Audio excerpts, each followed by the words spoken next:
Before we get started with tonight's show, I gotta thank last year's super chatters from our last episode, Jason Entertainment and Movie Time Minute.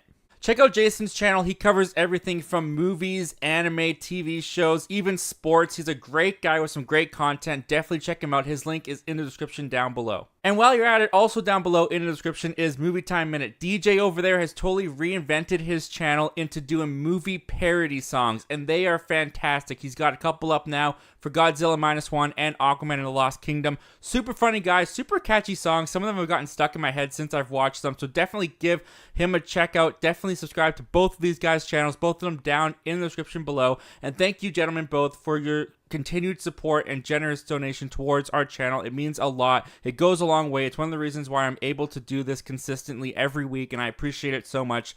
Thank you very much. We're back! Happy New Year, guys. Welcome to the first show of Zach Milne Talks Live for 2024. We got a fun show lined up for tonight. Mandalorian is officially getting a movie directed by Jon Favreau. We're definitely going to talk about that tonight. Warner Brothers just snatched up Tom Cruise from Paramount. That's right, Tom Cruise is cruising on over to Warner Brothers. We're going to talk about what that means. And finally, Echo has now released all 5 episodes on Disney+. So it's been a little bit since we've done a ranking live on the show. So I'm going to rank all 9 of the live-action Disney Plus shows from Marvel, from the worst to the best. I'm here, you're here. I'm so excited to get started with the show. So let's just get it started. Zach Milne Talks Live year 2024 starts right now. Cue the music.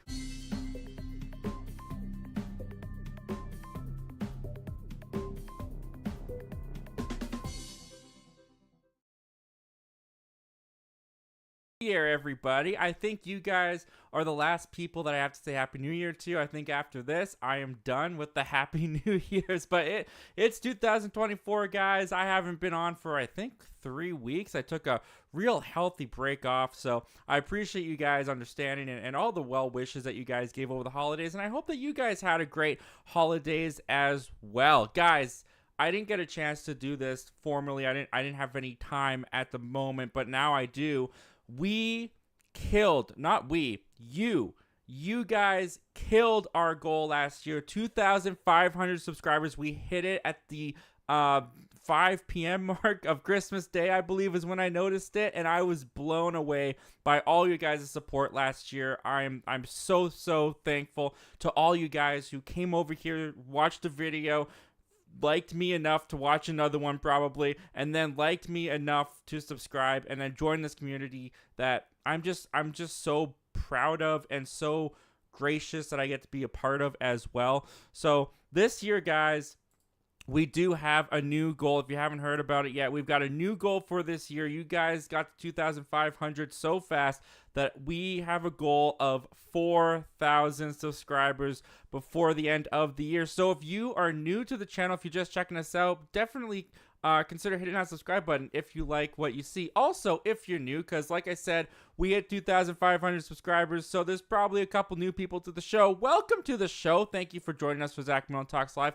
What this is a movies, news, and just movie-related coverage show. So for the first half of the show, we're going to take some comments and questions, and then we're going to get into our topics, our predetermined topics you heard at the top of the show. And then after all those topics, we're going to take your live comments and questions as well. And because I know a lot of you guys have channels of your own, and if you feel like you want to, give with more than words and hit that super chat button, well, I have a way of saying thank you with more than just those 2 words. We have a super chat guide made up here. So for $1.99, you get a community post at the end of the show that goes out to the entire community that links to your channel. For $2.99, you get the community post as well as the link to your channel in the description of this video. And for $4.99 or more, you get that community post, the link in the description of this video, as well as next episode's video and a special video shout out for your channel like you saw at the beginning of the show. But as always, guys, super chats are not required to get your comment or question answered. And along with super chats this year, I also want to extend this to super thanks. I've had a couple of you guys reach out and say, hey, I don't always catch the show live, but I always want to try to contribute. And first of all, thank you so much to those people that reached out and even said that. The fact that you want to and you reached out to find out how you could even when the show's not live honestly was mind-blowing, and I appreciate you so much for that. Thank you. But we do have a super thanks button. This is on every video on the channel. This is on the show after it's posted. You can give through the super thanks button, and all of the previous benefits apply to the super thanks as well. You get the community post, you get the link in the description of the video that you super thanks to, and your video shout out will be added to the next episode of the show when we do it. All right, guys, and with all of that out of the way, let's get into the chat, because I've missed you guys. I miss chatting with you. I had a nice holidays, but I missed you guys, so I'm excited to get in here and see what you guys are saying. We actually already got a super chat in here. Let me see if I can go find it. We got Fritzky in here. Dude, thank you so much. $1.99. You rule. 4K, you can do this. Oh, thank you, man. Thank you. That's my friend Alex. Definitely check out his channel. He's got a new podcast going on called the Moviegoers Podcast. I was a guest on it. I'm not just saying that so you guys go watch my episode, but it's a pretty good episode. But he's also a great guy, so definitely check out his channel for sure. And thank you so much, man. That is so generous of you, and I appreciate that so much, dude. Thank you so much. All right. We got another super chat in here that I missed. Travis Mitchell sending in a $4.99 super chat. Dude, thank you so much for that. You didn't even attach anything to it. You just sent it in. Well, I appreciate that so much, man. Thank you. Thank you so much for that. It goes a long way. It means so much, and I appreciate that so much. All right, let's get into this. Let's get into the rest of these comments and questions. We got Reed Comics saying, he sadly can't join today, but recently watched A Million Ways to Die in the West and really liked it. Have you seen it? If not, I think you would like it. I haven't seen it. I've seen the clip with Doc Brown in it, obviously, because I'm a big Back to the Future guy, so I gotta watch that. That's all I've seen from it, though. I have not seen it all the way through. Tanzia, LOLY. YT says hi. Well, hello to you too. Thank you for being here. It's an honor to have you here. Dakota Man Movies, what's going on, Dakota? Thanks for joining us tonight. He says he has returned. Hope you had a great New Year's. Any movies you're excited about this month? Well, thank you so much, man. I'm so happy to be back. The movies that I'm excited about this month, not overly. I'm gonna be seeing The Book of Clarence on, I think that comes out this weekend if I remember correctly. That was my weekend plan, so hopefully it does. I'm gonna see The Book of Clarence. I was debating about The Beekeeper. I'm not quite sure. Mean Girls, I might, but I'm not quite sure. I'm kind of just waiting for Argyle, but that's in February, isn't it? Yeah, that's not in January. So yeah, there's a couple things in January that I'm kind of looking forward to, but I'm mostly looking forward to February for those movies. The Oberthorian Alliance from Two Perspectives. What's going on, guys? Thank you so much for being here and joining us. It says, hope you had an awesome Christmas and an awesome holiday. Right back at you, man. Right back at you. He says, are you disappointed that The Mandalorian is ending so soon because it was supposed to go for a lot longer? I don't think that it is ending. I mean, we'll get into it. Our topic of The Mandalorian movie, we're definitely going to talk about that. But I don't think the movie means the show is ending. I don't think when I was looking around in the reports, there was no report that officially said that this movie is replacing season 4. It could be replacing season 4. But as far as I know, season 4 is still supposed to happen. Whether it's before or after this movie, I'm not sure. I'm pretty sure it'll be after this movie, though, considering how fast they want to get this thing going. Oberthorian Alliance says, what would you like to see happen in the next season of The Mandalorian? Oh, dude. I don't know, man. How did the last season ended with him on like a farm or something like that? I don't know. I don't know what they're going to do. I'm looking forward to seeing what they do, though, because season 3 was kind of underwhelming to me. I wasn't a huge fan of season 3. I felt like they lost some of the magic that they had from season 1 and season 2, and I think that just came with the fact that they just expanded this world more so into the lore from like the animated shows of the past, and I feel like for the hardcore fan, that was probably really cool. For someone like me who's more casual, it was a little bit of a detriment, personally. Oberthorian Alliance says, what would you like to see happen in season 2 of Ahsoka? I was gonna make this a topic tonight, but I just didn't have the time to really put it together. I don't really know what I want to see in terms of like characters coming in, storylines expanding, all that kind of stuff. But with Ahsoka season 2, I do want to see them recast and expand the role of Baylan, because Baylan was my favorite character introduced in season 1 of Ahsoka. Best part of the show by far, so I hope that they continue with him.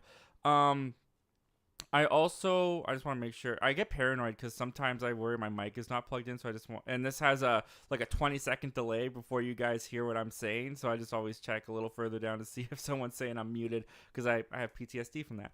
But yeah, no, I want to see more of Balin expand. I want to see them actually show us Thrawn being intelligent and a threat, not just tell us, because I did not get that sense from Thrawn in season 1. I hope that they can expand on the relationships between Ahsoka, Ezra, and Sabine, and I hope that they can just tweak the Ahsoka character a little bit, give her a little bit more charisma, give her a little bit more intrigue, make her a little bit more of an interesting character. And that kind of goes for all of the main characters of Ahsoka. But yeah, those are a couple of things that I'd like to see them improve upon for season 2. But yeah, the fact that they're officially a go with the season 2, I'm looking forward to that. And I do want to see more Ghost Anakin. We got to see a little glimpse of Force Ghost Anakin at the end of season 1. I would love for that character to continue. See this version of Anakin as a Force Ghost in season 2 and his relationship with Ahsoka. I would love it if they did that. The Laser, what's going on, man? Thank you for joining us. He says, hello, Zach. Hello back to you, Laser. We got Daily Reacts TV. What's going on, dude? Thanks for joining us tonight. Says, hey, how you doing? I finally watched Shazam! Fury of the Gods. I didn't really like it as much as the first movie, but the part that made me mad was Wonder Woman shows up at the end of the movie. Where was she during the entire film is what made me mad, and she just shows up at the end. Dude, completely agree with you. That drove me bonkers when I saw Shazam! Fury of the Gods in theaters, because there was no setup to it. It felt like a total cop-out, because I guess spoiler alerts for Shazam! Fury of the Gods, but it's almost a year old at this point. Billy dies.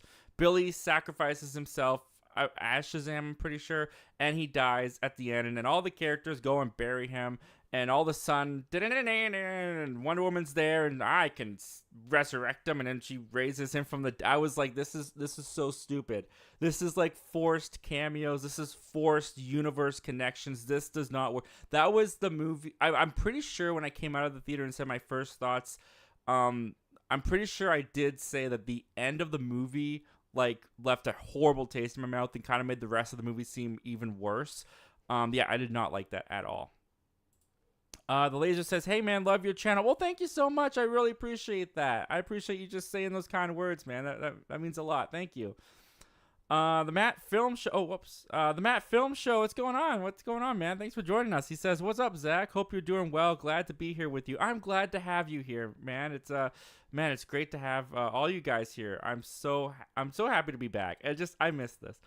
The Laser says, yay, first time joining. Well, welcome for the first time to the show, man. I'm happy to have you here. Happy to have you join, it's an honor and a privilege. Let's see, a thumbs up in the chats. Toxic Gamer 33. Oh, by the way, hello, Jay Pylon. Thank you for joining us. And then we got Toxic Gamer saying, "Hello, Zach. Happy that you're back." Well, thank you, man. I'm happy to be back, dude. We've got a fun year ahead of us, guys. I don't know what's gonna happen. I don't know what news stories are gonna drop. I don't know what, but I just know it's gonna be a fun year. I'm so excited. Jay Pallon says, "Salute." Well, salute right back to you. Once again, thank you, Travis, for that generous super chat. Very, very nice of you. We got Nathan's Random Movies saying, "Hi, Zach. What are you planning on seeing in January? I saw Night Swim." Oh man. I salute you. I experienced that too. And I plan on seeing The Beekeeper, Mean Girls. Oh, ISS was one I totally forgot about that's coming out in January. I'm really looking forward to ISS. That looks really interesting, and I love the concept of it. And maybe Book of Clarence. I have not seen Echo yet, but I will. Yeah, I enjoyed Echo. I mean, first of all, thank you for being here tonight, Nathan. It's great to have you here, and I'm happy to have you joining us. I enjoyed Echo. I sat down and I binged the whole It's only like 3 hours, 20 minutes, 3.5 hours, depending on how much you skip with credits and stuff, to watch the entire show. I thought it went by really fast, and I enjoyed my time with it. Granted, I went in with like lower than low expectations because I just didn't care about the show whatsoever until a couple months ago. But I had a good time with it. I've been seeing a lot of negative reviews out there, which is disappointing. I'm disappointed that those people had a disappointing time with the show, but I'm glad I liked it. And yeah, my review's up if you want to hear more of my thoughts on that. Toxic Gamer 331 says, "What did you get for Christmas, Zach?" I got a lot of movies. They're actually sitting right there. I got Spider-Man Across the Spider-Verse. I got John Wick Chapter 4, Scream 6, Teenage Mutant Ninja Turtles, Mutant Mayhem, Mission Impossible Dead Reckoning, Missing, and my wife got me Mandalorian Season 2 on the nice Steelbook Blu-ray that Disney was nice enough to release for us. So that was awesome, dude. I had a good Christmas. I had a real good Christmas. Lots of family, lots of food. It was great. Let's see here. We got Jay Pylon saying Happy New Year. Well, Happy New Year to you too. Everyone, Review with Drew is in here. What's going on, man? Thanks for joining us. Travis saying greetings. A lot of people greeting each other. I love when you guys talk in the chat. I love seeing the community bonding. It's fantastic. I love that.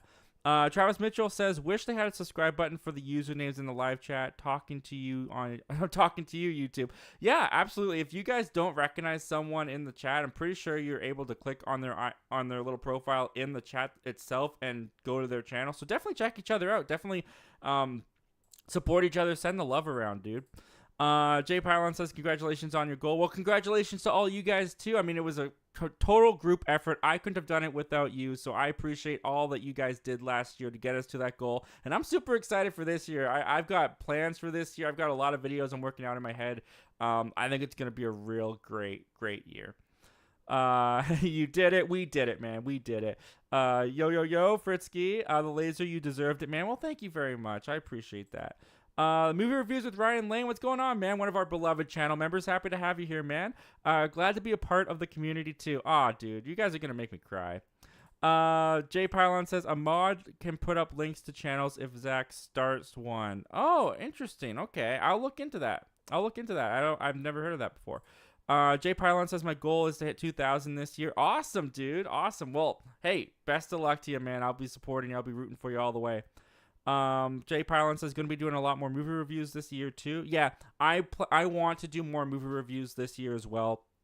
I think I did as well, like as posting videos when I think I did about 32 reviews on the channel last year, which for someone like me who like has a full-time job, has a wife, has family, has all this stuff going on, that's actually pretty decent for me. I was actually really impressed with how many movies I was able to see. In total, I saw 67 movies last year, so I was pretty impressed. But this year, I hope to beat that. And hope to do even more reviews on the channel this year. Toxic Gamer 51 says, out of the new releases coming out this week in the theaters, which one are you going to be seeing first between The Beekeeper, Mean Girls, and Book of Clarence? I'm going to see Book of Clarence first, for sure. Mean Girls and Beekeeper are like, if I find the time and I have nothing better to do, maybe, but I'm really not interested in The Beekeeper. And full on transparency, I am terrified of bees. Bees freak me out. I've almost crashed many cars, including my work car. It's okay. They don't need to know about that. Because a bee has gotten in, or a wasp has gotten into my car, and I'm freaked of bees. So The Beekeeper, I don't know if I can sit through it. I honestly don't. I just don't like it. I don't like the sound of the buzz, none of it. So I'm probably not going to end up seeing The Beekeeper, but I don't know. For the sake of getting a review out, maybe, but I don't know. Travis Mitchell says, made me think of More Than Words, that 90s song that makes me want to jump off a cliff. Okay, man. I'll try not to say that phrase anymore then. Nathan Driner Movie says, what have you watched recently? I have seen all of Matthew Vaughn's films, but one now, and I saw The Omen and Fury recently, 2 movies I now love. I am currently trying to watch all the Godzilla movies. All of them. From 1954 to all the way to Godzilla -1 again, before Godzilla X Kong comes out. I want to be able to have said I've seen all the Godzilla movies. I want to see if there's things that I can pick up in the movie because I've seen all the Godzilla movies. I am currently 7 in. I've watched 7 Godzilla movies, and they just moved the release date up for Godzilla X Kong because they delayed Mikey 17 or Mickey 17. I can't remember what it's called. Indefinitely. So they moved Kong or Godzilla X Kong from April 26th to March 29th. So now my window for watching all 36, there are 36 Godzilla movies with the Japanese ones and the American ones mixed together, like 36. I have to watch 36 of these before March 29th now. So I'm hustling, man. I'm hustling to get that done. Dawson Young says, hey brother, I'm getting married. Well, congratulations, Dawson. That's very exciting. What an exciting way to start the new year, dude. Congratulations to you and your spouse, or your future spouse, your soon to be, your engaged partner. Let's put it that way. That's very awesome, man. Talks to you with 51 says, I'm going to see Beekeeper tomorrow with my dad. I'm excited to see it. I've heard mixed things about it, but I hope you have a great time, man. I hope that you have a great time. I hope everyone who sees that movie has a good time. Yeah. Awesome, dude. And the fact that you're going with your dad, that's always fun. Taking your parent to the movie, there's something about that, especially like from my perspective. Like my dad constantly took me to movies as a kid, so to be able to be at the point now where I can take him, that's pretty special.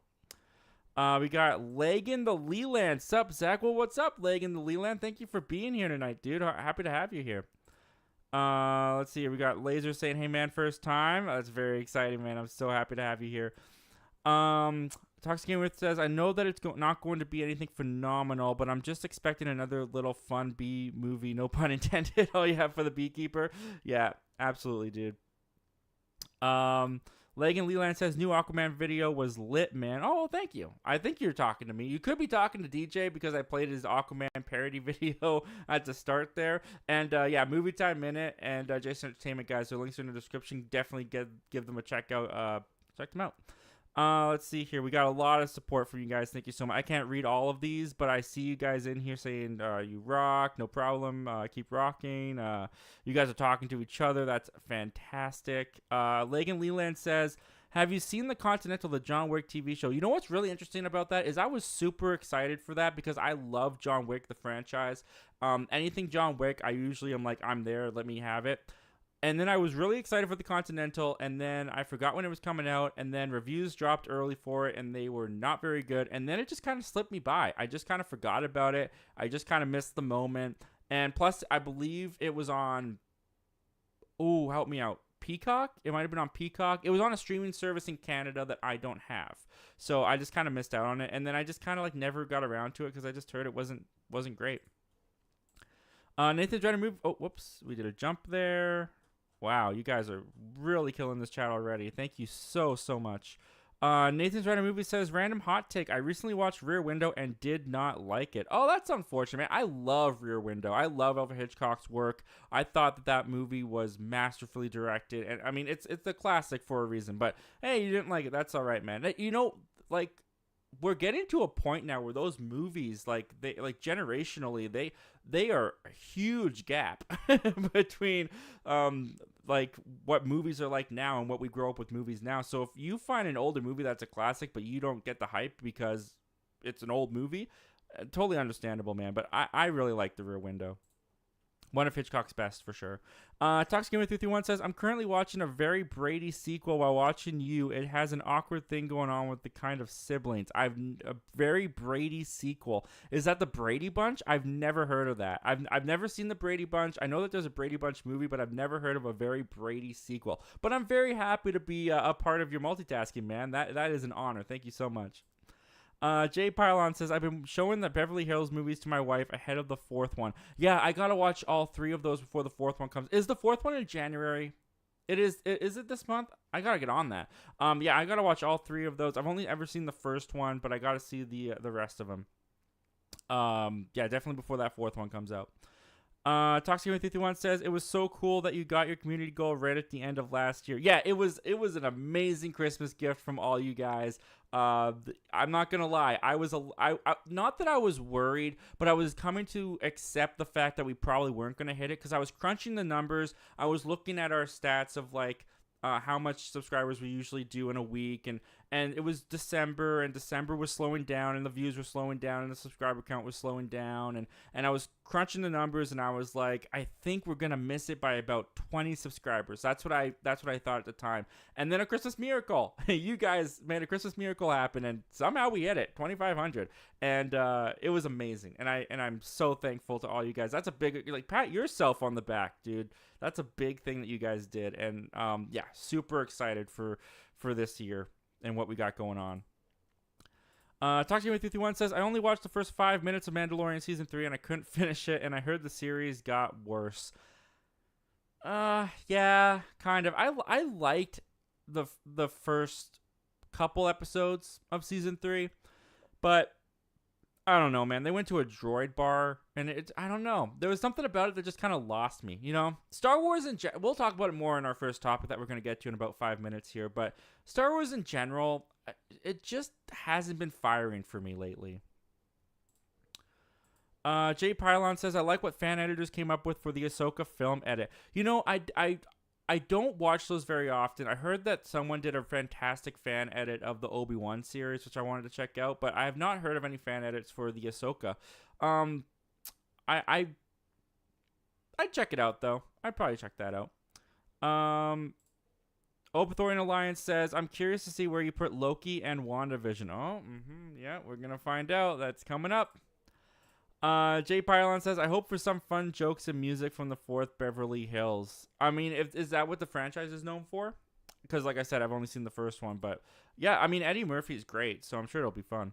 Travis Mitchell says, random idea, but it'd be neat if Skeleton Crew has the kids run into Shin Hati, being terrified of her, but she eventually reluctantly helps them out joining the crew. I need a really intriguing, awesome trailer to get me interested in Skeleton Crew. I feel no excitement.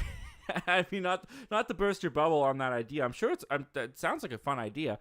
But Skeleton Crew is just an idea coming from Star Wars. I hear the concept and I'm like, pass.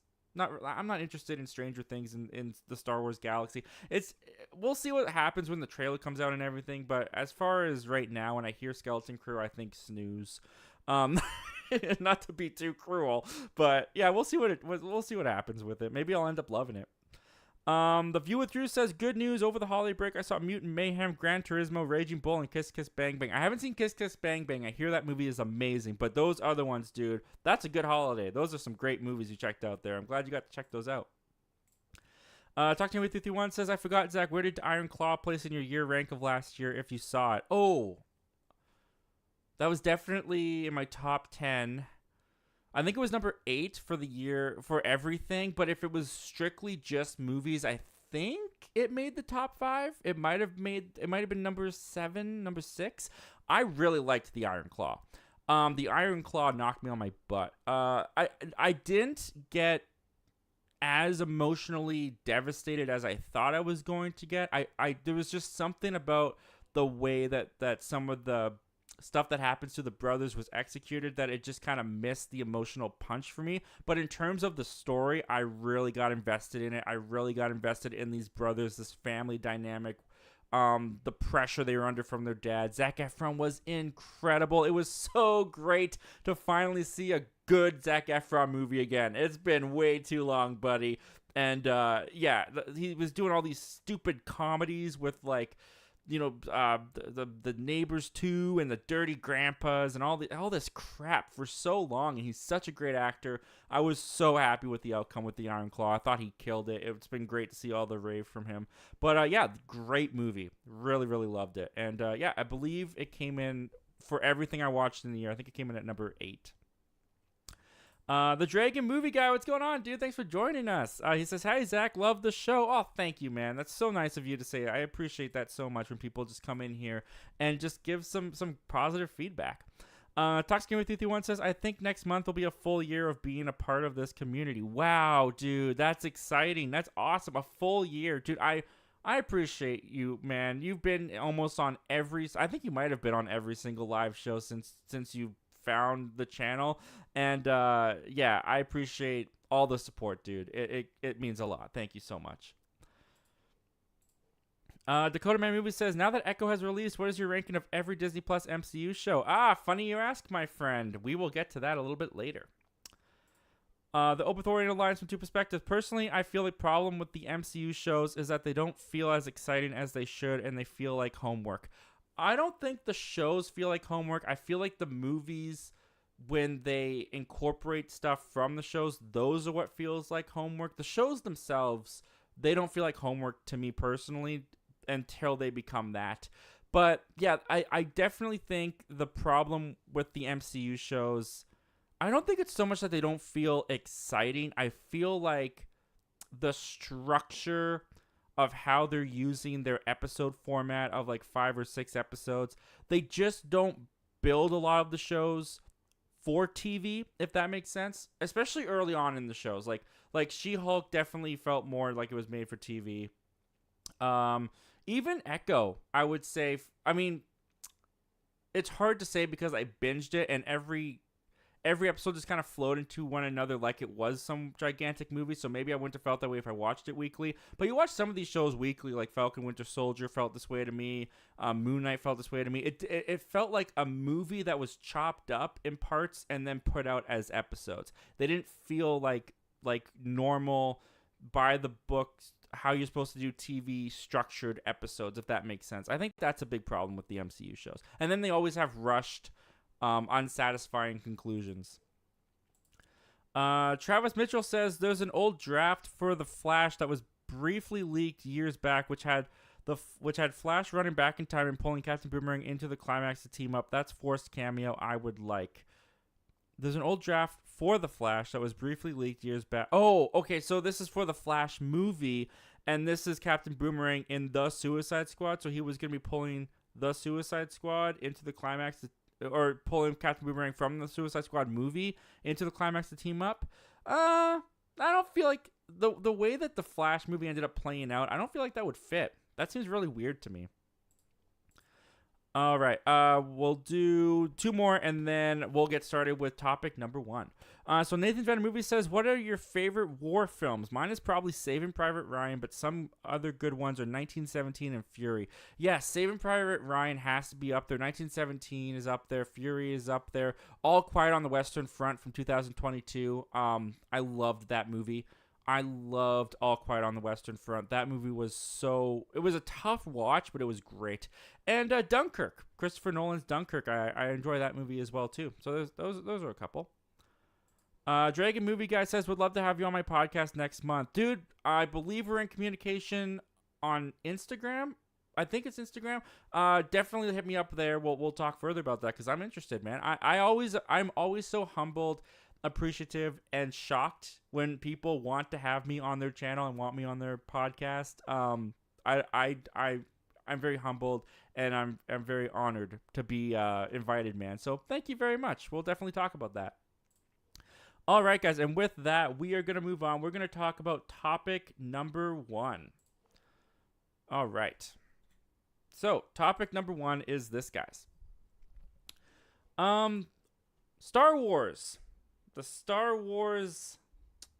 Wars world has been interesting these past couple of years. I mean, a lot of Star Wars is just now exclusively on Disney Plus. You got Mandalorian, Obi-Wan, Andor, which personally, Mandalorian season 1, season 2, and Andor are the only things on Star Wars Disney Plus that I would say are pretty good. But of course, their flagship show that launched was The Mandalorian, and The Mandalorian has been going on still to this day. And there's been many rumors going on these past couple months that Mandalorian season 4 is going to be a movie. That was going around for a number of months, like last year. And now we have official word from StarWars.com themselves that yes, indeed, The Mandalorian is coming to the big screen in the form of Mandalorian and Grogu. And they want to shoot this movie this year. This is what StarWars.com had to say. The Mandalorian and Grogu are embarking on a new adventure to movie theaters. Directed by Jon Favreau, I like that, and produced by Jon Favreau, Kathleen Kennedy, and Dave Filoni, The Mandalorian and Grogu will go into production in 2024. I have loved telling stories set in the rich world that George Lucas created, said Favreau. The prospect of bringing The Mandalorian and his apprentice Grogu to the big screen is extremely exciting. Jon Favreau and Dave Filoni have ushered into Star Wars 2 new and beloved characters, and this new story is perfect fit for the big screen, added Kathleen Kennedy, president of Lucasfilm. And that comes to us straight from StarWars.com. Now, they don't really go on to say anything more about when exactly this movie will be out next, or if it's going to be out next year or 2026. They don't talk about if this is replacing Mandalorian Season 4. I imagine it wouldn't be. But anyways, it has been since 2019 that we have gotten a Star Wars film in the theaters. And for me personally, that's where I think Star Wars belongs. That's where I want to see Star Wars return. So with this, Love and Mandalorian Season 1 and 2, now this being Star Wars movie that's going back into theaters, I don't mean to be the rainer on the parade. This doesn't get me that excited. And I will admit, it's not just Mandalorian and Grogu's problem. I mean, it does definitely have to do with the fact that I did feel Mandalorian Season 3 was a underwhelming season. I didn't like it nearly as much as season 1 and season 2. I was not nearly as interested in it as the previous 2 seasons. So coming off of season 3 of Mandalorian and now them going to the big screen, I'm yay. I mean, I'm fine with watching them on Disney Plus. And it's also interesting that they're choosing this to go to theaters because, especially after season 3, when their numbers declined and the interest in the Mandalorian kind of dwindled this year, now you're going to put it into movie theaters. I'm going to be very interested to see how this movie does on the big screen with the casual audience and how much money it's going to make. I can't imagine it's going to be $1 billion film. They got to make this for a modest budget, I would imagine. But I'm just not that excited about Star Wars announcements at this moment in time because we've gotten so many. We've gotten talk about this Rey film, this James Mangold film, and so many films that never came to fruition. Like we had the Patty Jenkins Rogue Squadron, which was supposed to be out in theaters like last month, and that movie got canceled. And now this, of all the projects, I do believe this one's going to happen. You got Jon Favreau, you got Dave Filoni behind it, which are already big parts of Lucasfilm with Star Wars at the moment. So I do believe that this movie is going to happen. But I'm just so burnt by Star Wars. I mean, even when it was in theaters in 2019, The Rise of Skywalker did not like. I really did not like that. Aside from Mandalorian season 1 and 2 and Andor, nothing on Disney Plus has really been that great for Star Wars. Obi-Wan was incredibly underwhelming and executed poorly. Had some great moments, but wasn't very good. I hated the Book of Boba Fett. Ahsoka, it was fine, but it wasn't always inviting for a newcomer like me to this world. So I just don't know if a Disney Plus show transferring over to the big screen is what's going to get me excited. Now, I will admit, I like the team behind it. Jon Favreau, yes, he's a great director. It's funny, he keeps coming up a lot in this conversation as the person who started the MCU, which is totally true. Like, he is the one who directed Iron Man. But it's funny to see that conversation change because it's always been Kevin Feige started the MCU. But I guess now that the MCU is in where it's at, people are jumping from Kevin Feige to Jon Favreau, who kicked off the MCU and giving him all the praise. But he did kick off the MCU. He kicked it off brilliantly with Iron Man. So I do think it's going to go well with Mandalorian, him coming in here. He's the one who launched Mandalorian. It was his idea in the first place. They definitely got to do a bigger story, though. I would love for them to keep the Western vibe, the Western atmosphere that we get in The Mandalorian. But you can't overuse the volume for the big screen. It looks fine on the television, but even on the television, you can sometimes spot it out. I hope that's not going to happen on the big screen. But a big question that some people have about this is they're shooting it this year. How is that even possible? How are they going to get well, it's pretty easy to explain. I mean, it's coming off of the show. They have the Mandalorian costume made. They have the Grogu doll. They have pretty much everything ready to go for this world. They just got to up it for a big feature budget. Now, another thing about this that kind of has me a little bit worried is it kind of still feels like Lucasfilm doesn't have a plan with Star Wars. And why I'm saying that is we all know the infamous stories with the sequel trilogy. They just kind of let directors do whatever they wanted. They didn't matter how it connected to the other films. And that trilogy, in my opinion, came out pretty sloppy. So now you've got them saying, oh, the Rey film is where we're going next, and that's going to be the first one out the gate. But, oh, wait, we said that 2 weeks ago, but now this Mandalorian movie is going to be first out the gate. And, I mean, it's fine if plans change, I guess, in that way. But because Lucasfilm has been so sloppy, have changed the plan so many times, have proven that they don't always have a plan, it makes me worried that they might just be seeing the ratings in Season 3 dwindle and go, well, at least we can make some money if we move it over to movie theaters. Now, I hope that they aren't making that decision based on that. I do hope this is a creative endeavor. I hope that they looked at the script that Jon Favreau has, because he has said that he's written Season 4 already. So maybe this is the Season 4 script that he wrote. Hopefully they look at it and go, you know what? This actually works better as a story for the big screen. We're going to up the budget and we're going to put this into movie theaters. I hope that that was their motivation behind this, but I don't know. It's Hollywood, man.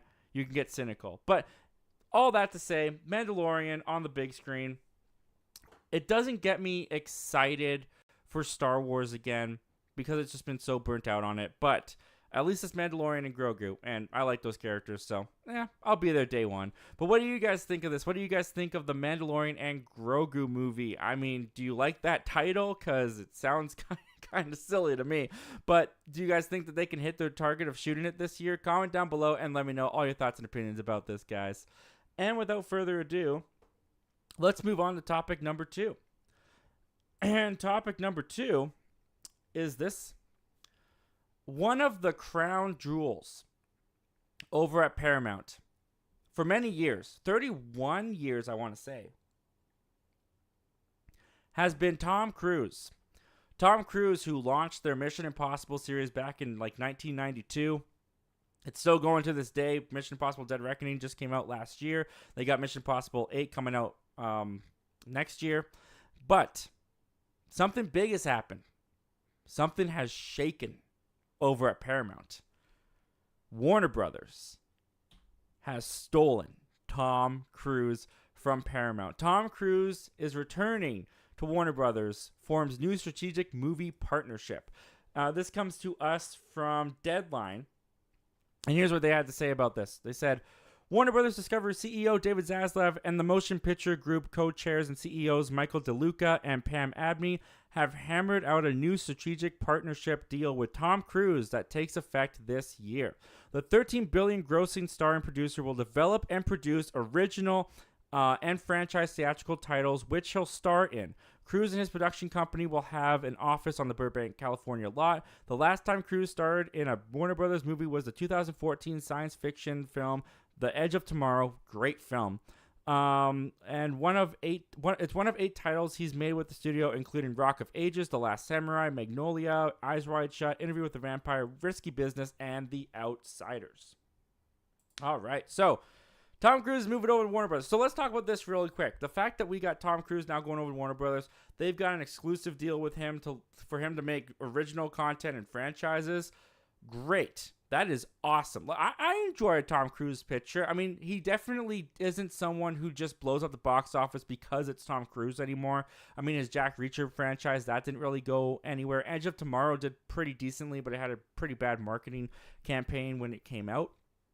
Has since gone on to be beloved. And another thing with him moving over to Warner Brothers is there is the possibility now that we're going to get Edge of Tomorrow 2. Now, they've been trying to get Edge of Tomorrow 2 done for a while now. They just can't get all the stars and the directors' schedules all in line with Emily Blunt, Tom Cruise. And so they're trying. But this does give them more of an advantage now that they're over there, that they could just make a Edge of Tomorrow 2. Now, Tom Cruise, I don't know how much of a creative he is. I'm sure he's pretty creative if they're going to give him this deal. But the fact that we're going to get original content, original franchises from him, that sounds awesome to me. Sign me up for more Tom Cruise stunts and craziness. This is a madman that I love to watch on screen. But there's a part of this story, someone in this story is not happy. And someone in this story is severely hurt. And that someone is Paramount. Now, this comes to us from The Wrap. This comes to us from this Business Insiders. Now, the first question that this kind of brought up was, what does this mean for Mission Impossible? What does this mean for Tom Cruise's, mega franchise over at Paramount? This is what The Wrap had to say about how all of this affects what Tom Cruise is doing with Mission Impossible. They said, does Paramount lose its most valuable franchise, Mission Impossible? The short answer is no. With Cruise as its star, the franchise has produced $4.1 billion in global box office for Paramount from 1996 to 2023, according to Box Office Mojo. And another Cruise extravaganza, Top Gun Maverick, has grossed $1.5 billion globally since its release in 2022. But it's a two-edged sword for Paramount. While the studio owns the rights to Mission Impossible, Cruise has effective control over the IP as long as he is the star and producer. Paramount has long wanted to create other content based on the Mission Impossible, whether for Paramount Plus, CBS Television, or short-form content, perhaps with some cast members from the film series, but Cruise has made sure it's a theatrical-only experience. So, now that Tom Cruise is over at Warner Brothers, Paramount doesn't just get to do whatever they want with Mission Impossible still. He still holds on to those rights, even though he is now at this other studio. But there's another reason why this really hurts Paramount. Paramount is in the position right now where they are looking to be acquired. They're looking for an acquisition. They're looking for someone to buy them out. Paramount, they're a little hurting with money, and they need someone to come buy them. And now they've lost their biggest asset to being bought. This also comes to us from the Wrap. This is what they had to say. The move appears to weaken Paramount and strengthen Warner Brothers Discovery in any negotiation over acquisition, which has been the talk of Hollywood in recent weeks. With Cruise going to Warner Brothers, Paramount has lost a central asset in its appeal to any buyer, its 3-decade relationship with the star. In principle, Cruise being based at Warner makes Paramount less desirable to strategic buyers other than Warner Brothers Discovery. That's a very interesting thing right there. Goes on to say, would Apple buy Paramount without the prospect of a relationship with Cruise? Is Zaslav simply flexing by stealing Paramount's biggest star while in the middle of negotiations? So one of the things that's interesting here is it says, in principle, Cruise being based at Warner's makes Paramount less desirable to strategic buyers other than Warner Brothers Discovery. Now, the reason why that is very interesting here with this whole thing with Tom Cruise being brought over to Warner Brothers is Paramount is right now in negotiations with studios to be acquired. And a big rumor going around even before this Tom Cruise, buyout happened is that Warner Brothers Discovery was looking to buy Paramount or was interested in getting Paramount. So what the Wrap here is suggesting is that not only is this a strategic move by Warner Brothers Discovery to get this major star on their side, get his projects, get his mind, get his stunts that bring people into the movie theater and bring the money over to Warner Brothers, but now the fact that the rumor is that Warner Brothers is interested in getting Paramount, by taking this away from Paramount and weakening their position during the negotiations with other studios, essentially making the other studios walk away, this might position Warner Brothers into Paramount just kind of throwing up the hands and being like, well, Warner Brothers, you're the only people that want us now that we don't have Tom Cruise, so I guess you're going to acquire us. Which is interesting in the article. It talks about how David Zaslav, he's an old Hollywood mind. He may be thinking that way. Obviously, I don't know David Zaslav in life, and but if he's willing to do tax write-offs for these movies that he doesn't believe in, I could see his mind working in this way. But regardless of the loss that this is for Paramount, and it is a big loss for Paramount, this is great for Warner Brothers. I think this is great for Tom Cruise. Even this seems to give him such creative freedom and so much control over his future projects. I think this is really going to flex him as a creative. I can't imagine how happy he is. I think he's a really great, not just action star, but just great actor in general. And I'm looking forward to seeing what he and Warner Brothers produce from this plan. But what do you guys think of this? What do you guys think of Tom Cruise heading on over to Warner Brothers and ditching Paramount? Do you guys think that this was the right decision for this star? Do you think that this hurts Paramount as much as the Wrap is suggesting that it hurts them? Comment down below and let me know all your thoughts and opinions, guys. I'd love to hear them. And with that said, guys, let's see what you guys are saying in the chat. All right. Let's see here. Continuing where we left off. We've got The View with Drew. And The View with Drew is saying, all 4 of those movies I mentioned were great. Mutant Mayhem is the best Ninja Turtles movie in my opinion. Oh, okay, I see what movies you're talking about. Yeah, man, all great. And I personally still love the 1990 Teenage Mutant Ninja Turtles. I mean, that just might be my bias, but because I grew up with it, but I really do love it. The Obithorian Alliance from Two Perspectives says, if you were a writer, what's the MCU show that you would do? Well, it's tricky because it's attached to Sony, but I would beg Sony's permission. I have always wanted a live-action Spider-Man series. And not the one from the 60s with Nicholas Hammond, I think is his name. Not that one. I checked that one out. Was not impressed. I want a fully budgeted, really well-done Spider-Man live-action series. I think Spider-Man would be a great... I think you could easily do it nowadays, especially with the advancements in the effects and technology that TV is able to do nowadays. I would love to have a Spider-Man live-action series and kind of play it like The Flash, like go through the Rogue Gallery weekly, and yeah, I think it could be a really great show. But it'll probably never happen, not with the Sony and Marvel deal that they got going on right now. Sony might do it one day, but I don't think it'll happen for a while. Let's see here. We got the Laser saying Pixar's Soul is getting released in theaters this Friday, the 12th, and I waited 3 years for this moment. I can't wait to have my Soul plushie and a pizza and finally watch the movie in cinemas. Nice, dude. That's awesome. Yeah, I'm probably not gonna spend money to go see it because I watched it on Disney Plus and I liked it. I didn't love Soul, but I liked Soul. And the only one that they're re-releasing, I think it comes out in March, I want to say, that I didn't watch on Disney Plus and still haven't watched on Disney Plus is Luca. I never did get around to watching that Pixar movie. So maybe because that would be like a new movie to me, maybe I'll go see that one in theaters. But I think it's really cool that they're releasing these Pixar movies in theaters because, you know, I believe that Bob Iger coming back to the company after Bob Chapek ticked off all the Pixar creatives and said, all this hard work you guys have made for the theaters is now just going to get dumped on Disney Plus. And they did that for like 2 years. I think this is a good way to repair those relationships by Bob Iger being like, all right, those movies that got dumped, we're going to put them out in the theaters as re-releases so that they can get the justice that they deserve. So in that way, I think it's cool, but I probably won't be buying a ticket, to be honest with you. The Viewer's Drew says Raging Bull is one of my new favorite movies of all time. It's great.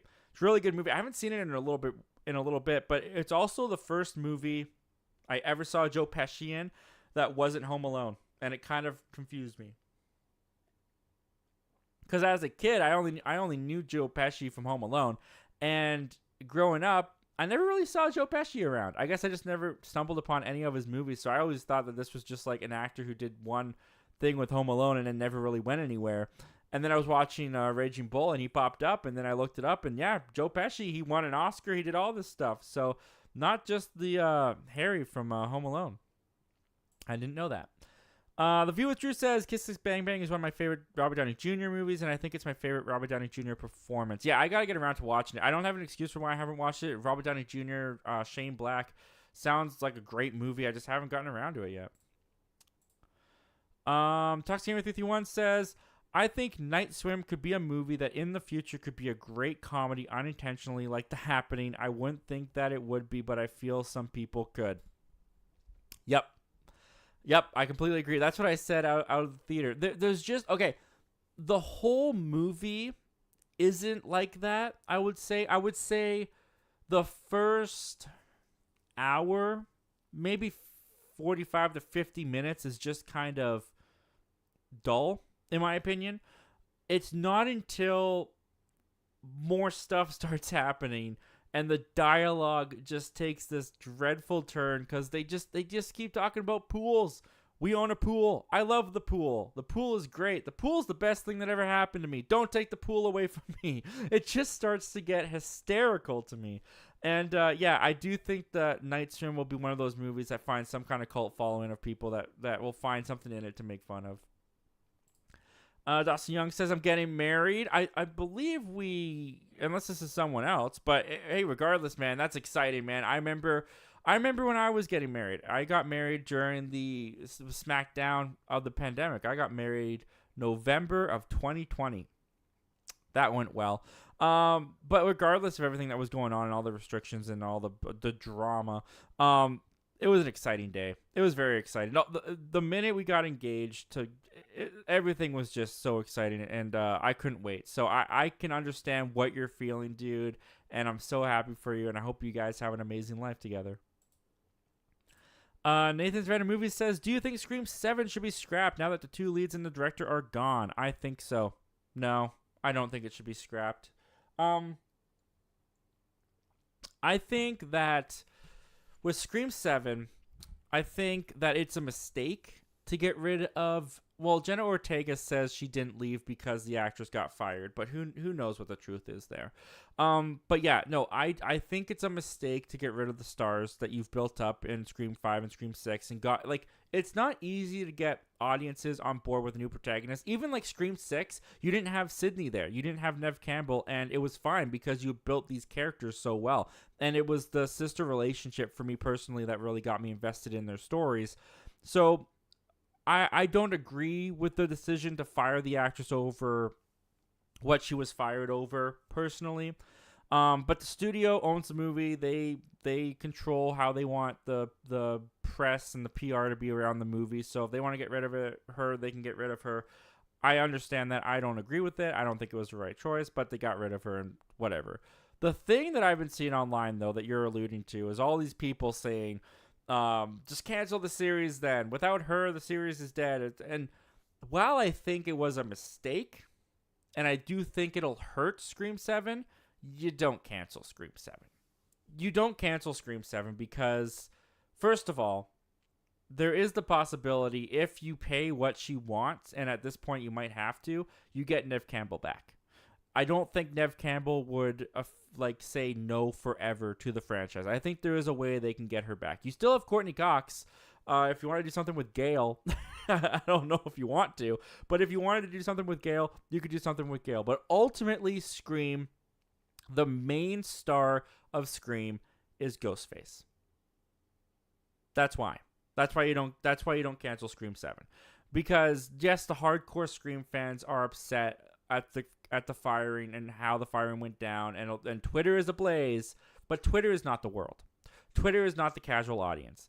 The casual audience did not go to Scream 6 to see Jenna Ortega. At least many of them didn't. Many of the casual audience did not go to Scream 6 to see what's her name? Marissa Barcerin, I want to say was her name. People didn't go to Scream 6. They didn't even go to Scream 5 to see those characters. They went for Ghostface. They come to Scream to see Ghostface, to see the unmasking, to see all that stuff happen. You can start new characters in Scream 7. You can go somewhere else in Scream 7 as long as you have Ghostface. And you make these movies as cheap as you've been making them, $28, $30 million budgets, whatever it is. You keep the budget low. All you got is a Halloween costume and a couple blood squirts, okay? You're fine. You can keep the budget low. You'll make your money back, hand over fist. No worry about it. These movies have always been made for cheap, and that's why they make money, because they're not box office blockbusters. You know, I think Scream 6 made $130 million, something like that. I mean, Shazam! Fear of the Gods also made $130 million, but that movie was also made for like $200 million. So you can see where it lost money. Whereas Scream 6 was probably made for like, I don't know, $30 million. I would assume, maybe $50 million. I don't know, but it made money back because these movies, they don't need to make, $200, $300, $400 million like some of these other crazy movies to be profitable.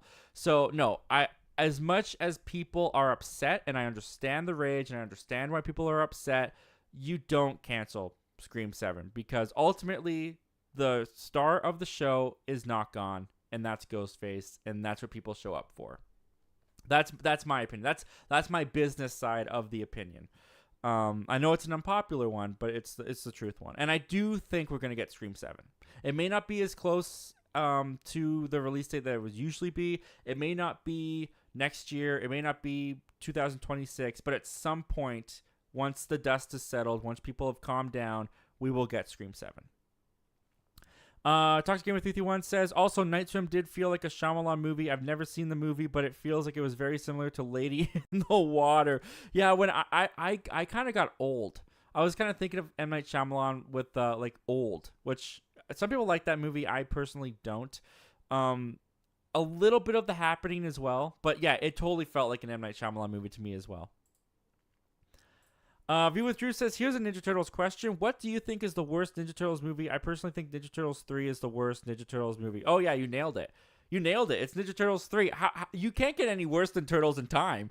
Turtles in Time, personally, I don't think it's a dumpster fire like many people think it's a dumpster fire. There's a couple aspects of it that I find interesting, like the Turtles, or Raphael in particular, going back in time to Japan and being able to just be himself and be accepted, and he doesn't want to go back because of that. That's an interesting nugget of an idea. I kind of like that. Everything else, yeah, it's not great. It's not a very good movie. It's not one that I ever want to watch again. It's not so bad that I want to jab nails into my eyes so I don't have to view it, but it's also not one that I like. So that's definitely the worst one. And I would put Turtles, oh, what's it called? Out of the Shadows, I think is what. Yeah, Teenage Ninja Turtles Out of the Shadows, the sequel to the Michael Bay produced ones. I'd put that one right after Turtles 3. I don't like that one very much either, even though it's got some nostalgia bits for me. Jay Pylon said, I just saw Anyone But You. Yeah, I didn't get around to seeing that one. Heard it was pretty decent, though. Viewer Drew says, forgot to mention, I think Raging Bull is Robert De Niro's best performance. Nice. I got to see more Robert De Niro performance before I can make that statement, but that's awesome. Jay Pylon says, I'm a huge fan of Jason Statham. Most likely I will check out Beekeeper at some point.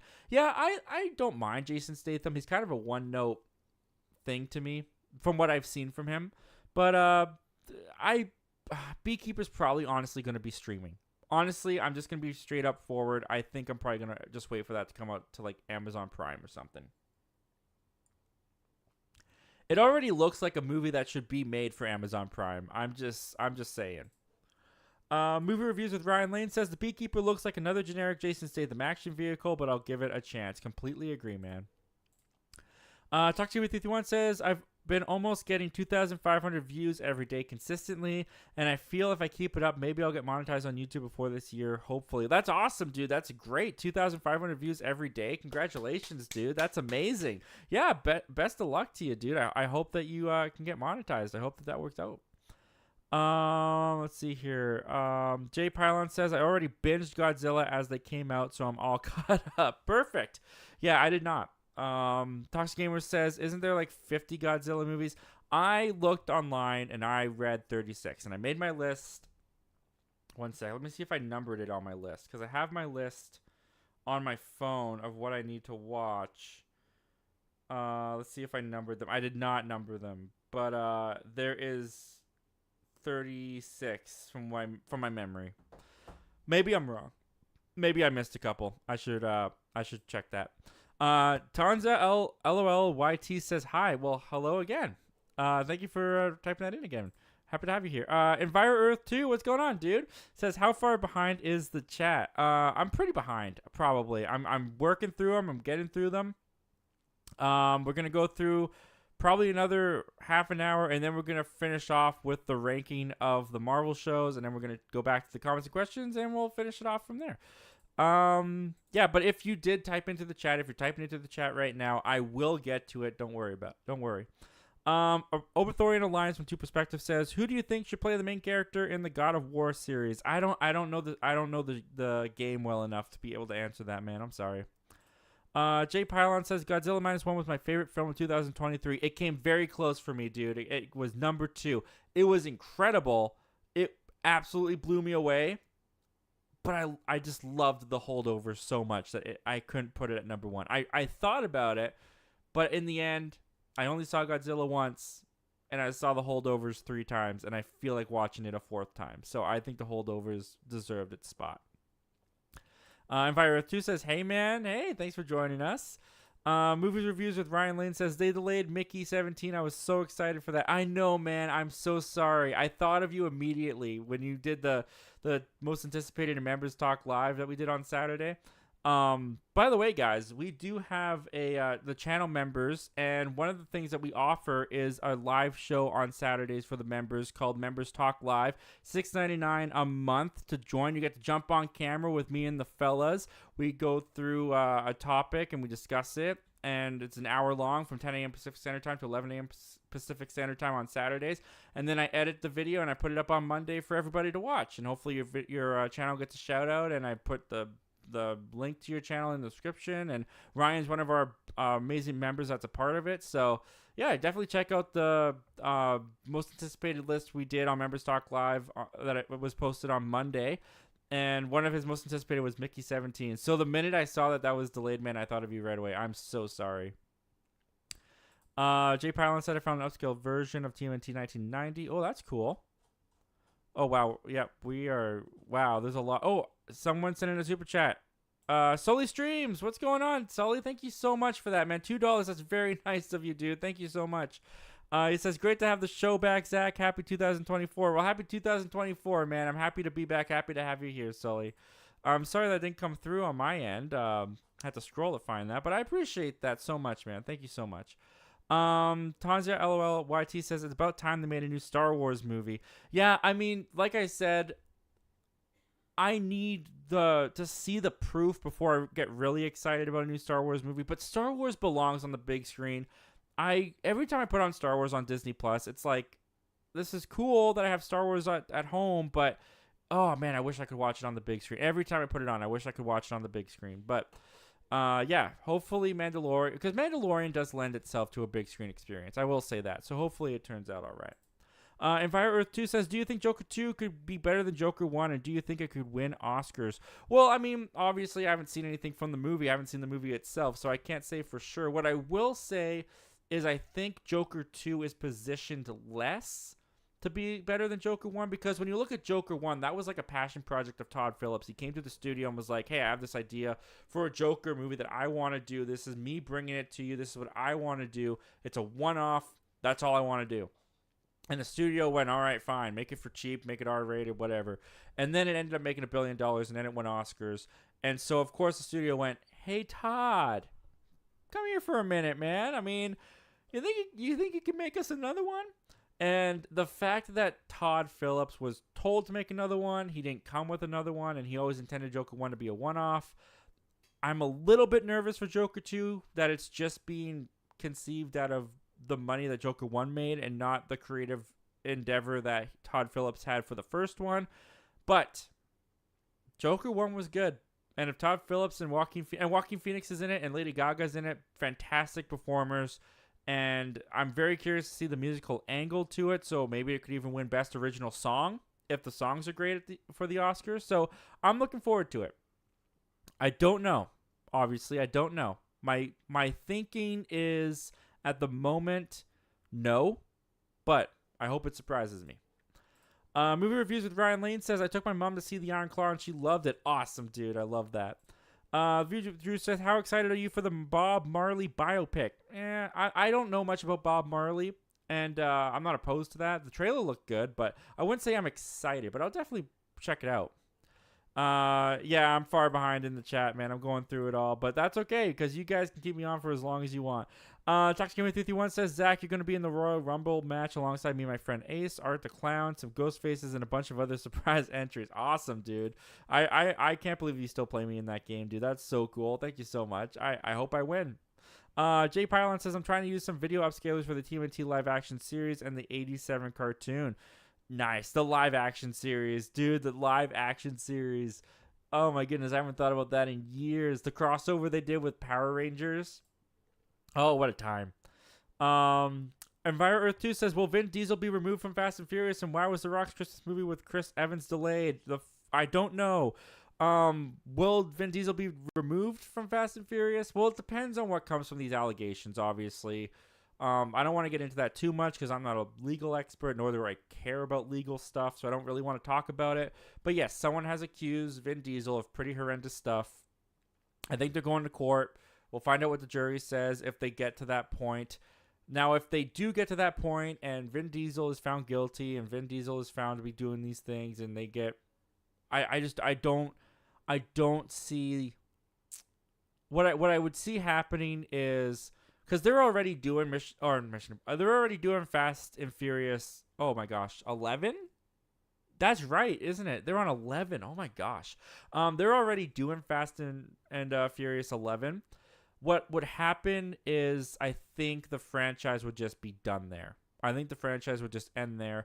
And, you know, Vin Diesel is getting expensive. And these Fast and Furious movies are getting incredibly expensive. Fast 10 was a $350 million budget. They made that thing for $350 million. It made like $800 million. Maybe it made $700 million. But it made big money. But it did not make money back because the budget was so inflated. So I think they probably want to get rid of Vin Diesel anyways pretty soon after this Fast and Furious wraps up. The Overthorian Alliance from Two Perspectives says, are you liking the trend that video games are becoming TV shows? I mean, if they work, they work. I haven't seen too many of them, to be honest with you, but people seem to be liking them. So as long as people are liking them and they're keeping the spirit of the games alive for the people that play the games, yeah, it's awesome. Talk to you 51 says, "Yep, it's a Brady Bunch movie." Okay, that's what I thought.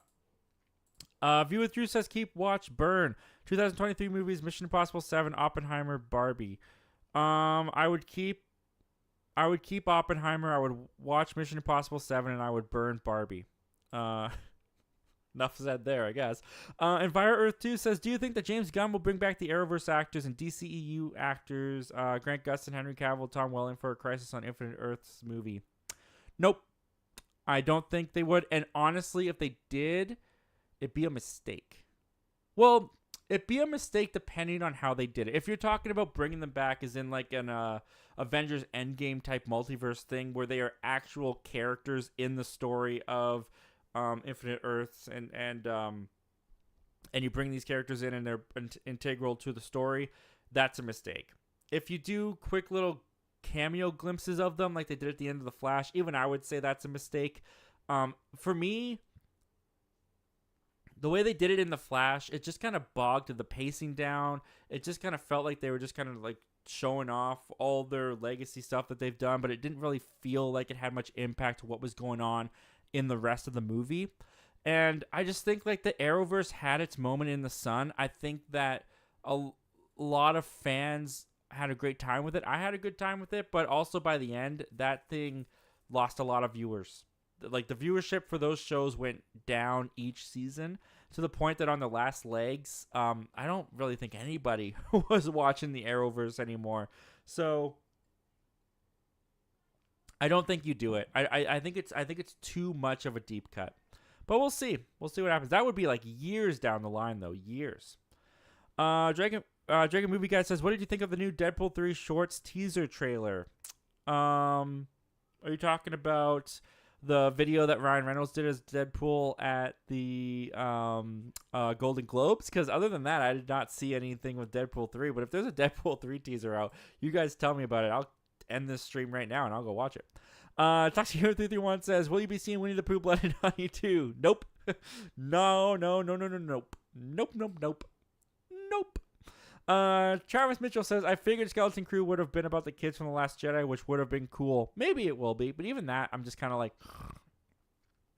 we'll see. We'll see what happens with it. I just, nothing about Skeleton Crew has me excited. I just can't. I can't even fake it.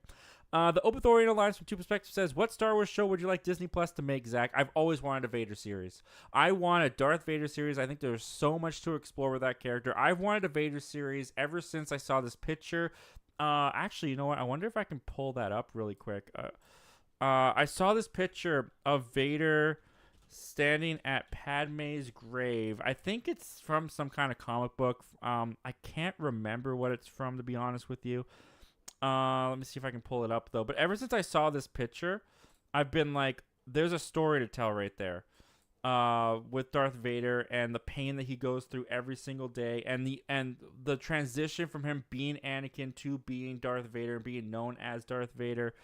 Yeah, let me see if I can just get this. There we go. Yep, there it is. That's the one.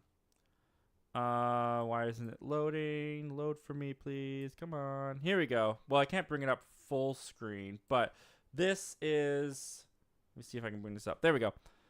This image right here is Darth Vader at Padme's grave. And I don't know, there's something about that image that has always just haunted me and broken my heart. And when I look at that and I connect that to Anakin in the prequels, and it just says so much to me of what is really going on behind that helmet. And I saw this for the first time in middle school, and ever since I saw this image, I've been like, I want a Vader series. I think there's so much more to explore with this character. I don't think we've even touched the surface. I want a Vader series. Think of how awesome the action sequences would be. Vader in his prime, seeing him with his lightsaber mowing down Jedi as he hunts the last of them. I mean, come on. Come on, make the show. Make the show, damn it. The Obithorian Alliance from Two Perspectives says, "Do you find it easier to watch movies or TV shows?" Definitely movies. I'm way more of a movie guy. 2 hours at the most. Well, 3 hours, maybe 4 hours at the most, but 2 hours at the minimum. You're in, you're out. It's done. Sometimes TV shows you gotta plan your whole day around a TV show sometimes, and sometimes it's hard to get caught up. Have you seen that with T, one of our beloved channel members, recent channel members? So welcome to the channel members, man. Thank you so much for being here. And he says, "Hey Zach, well, hello to you too. Glad to have you here, man." A lot of you guys talking to each other, which is awesome. Have you seen that with T? Goes on to say, I haven't finished Echo. I was too tired last night. Fair enough, dude. Fair enough. How far did you get? And what are you thinking about it so far? Tox Gamer 331 says, I have a tough question, Zach. How would you rank all of the Sonyverse movies from most excited to not excited at all? Oh, that is a good question. I would say my most excited. I really don't care for these movies. Most excited, I'll just put Venom 3. I'll put Venom 3 at most excited because I didn't like the first one, but the second one was a little bit more enjoyable because you had Woody Harrelson in there as Carnage, and I enjoyed that. So I enjoyed the second one just a little bit more. So maybe they could carry that on with the third one. I don't have much faith in that. But I'll put that at the most for now. Next in line would probably be Madam Web. Just curious. Just want to see this. Is it a train wreck? Is it great? I don't know, but I want to see it. And then I would put Kraven the Hunter. I just think that looks like trash. I just think Kraven the Hunter looks so bad. I mean, from the Lion Blood, I just, Nope. I don't have any faith in Kraven the Hunter. Hopefully they all surprise me. Hopefully I love Venom 3. Hopefully I love Madam Web. Hopefully I love Kraven the Hunter. I'll go into each one of these movies with my expectations at the door, and I will walk in and just say, give me the movie, and please don't make me hate myself for buying a ticket for this place. And as long as they don't make me do that, I'll be happy. I'll be okay. Let's see here. A couple people talking to each other, which I love to see it. The View with Drew says, question for Zach and everyone in the chat. Who do you think was the best and worst movie villain of last year? Best, Robert Downey Jr., Oppenheimer. Worst, Dark Flash from The Flash. Oh, that's a loaded question, dude. I mean, I think it counts. I'm going with the best is Godzilla. Godzilla from -1, dude. I'm going with him. He was great. He was the best villain.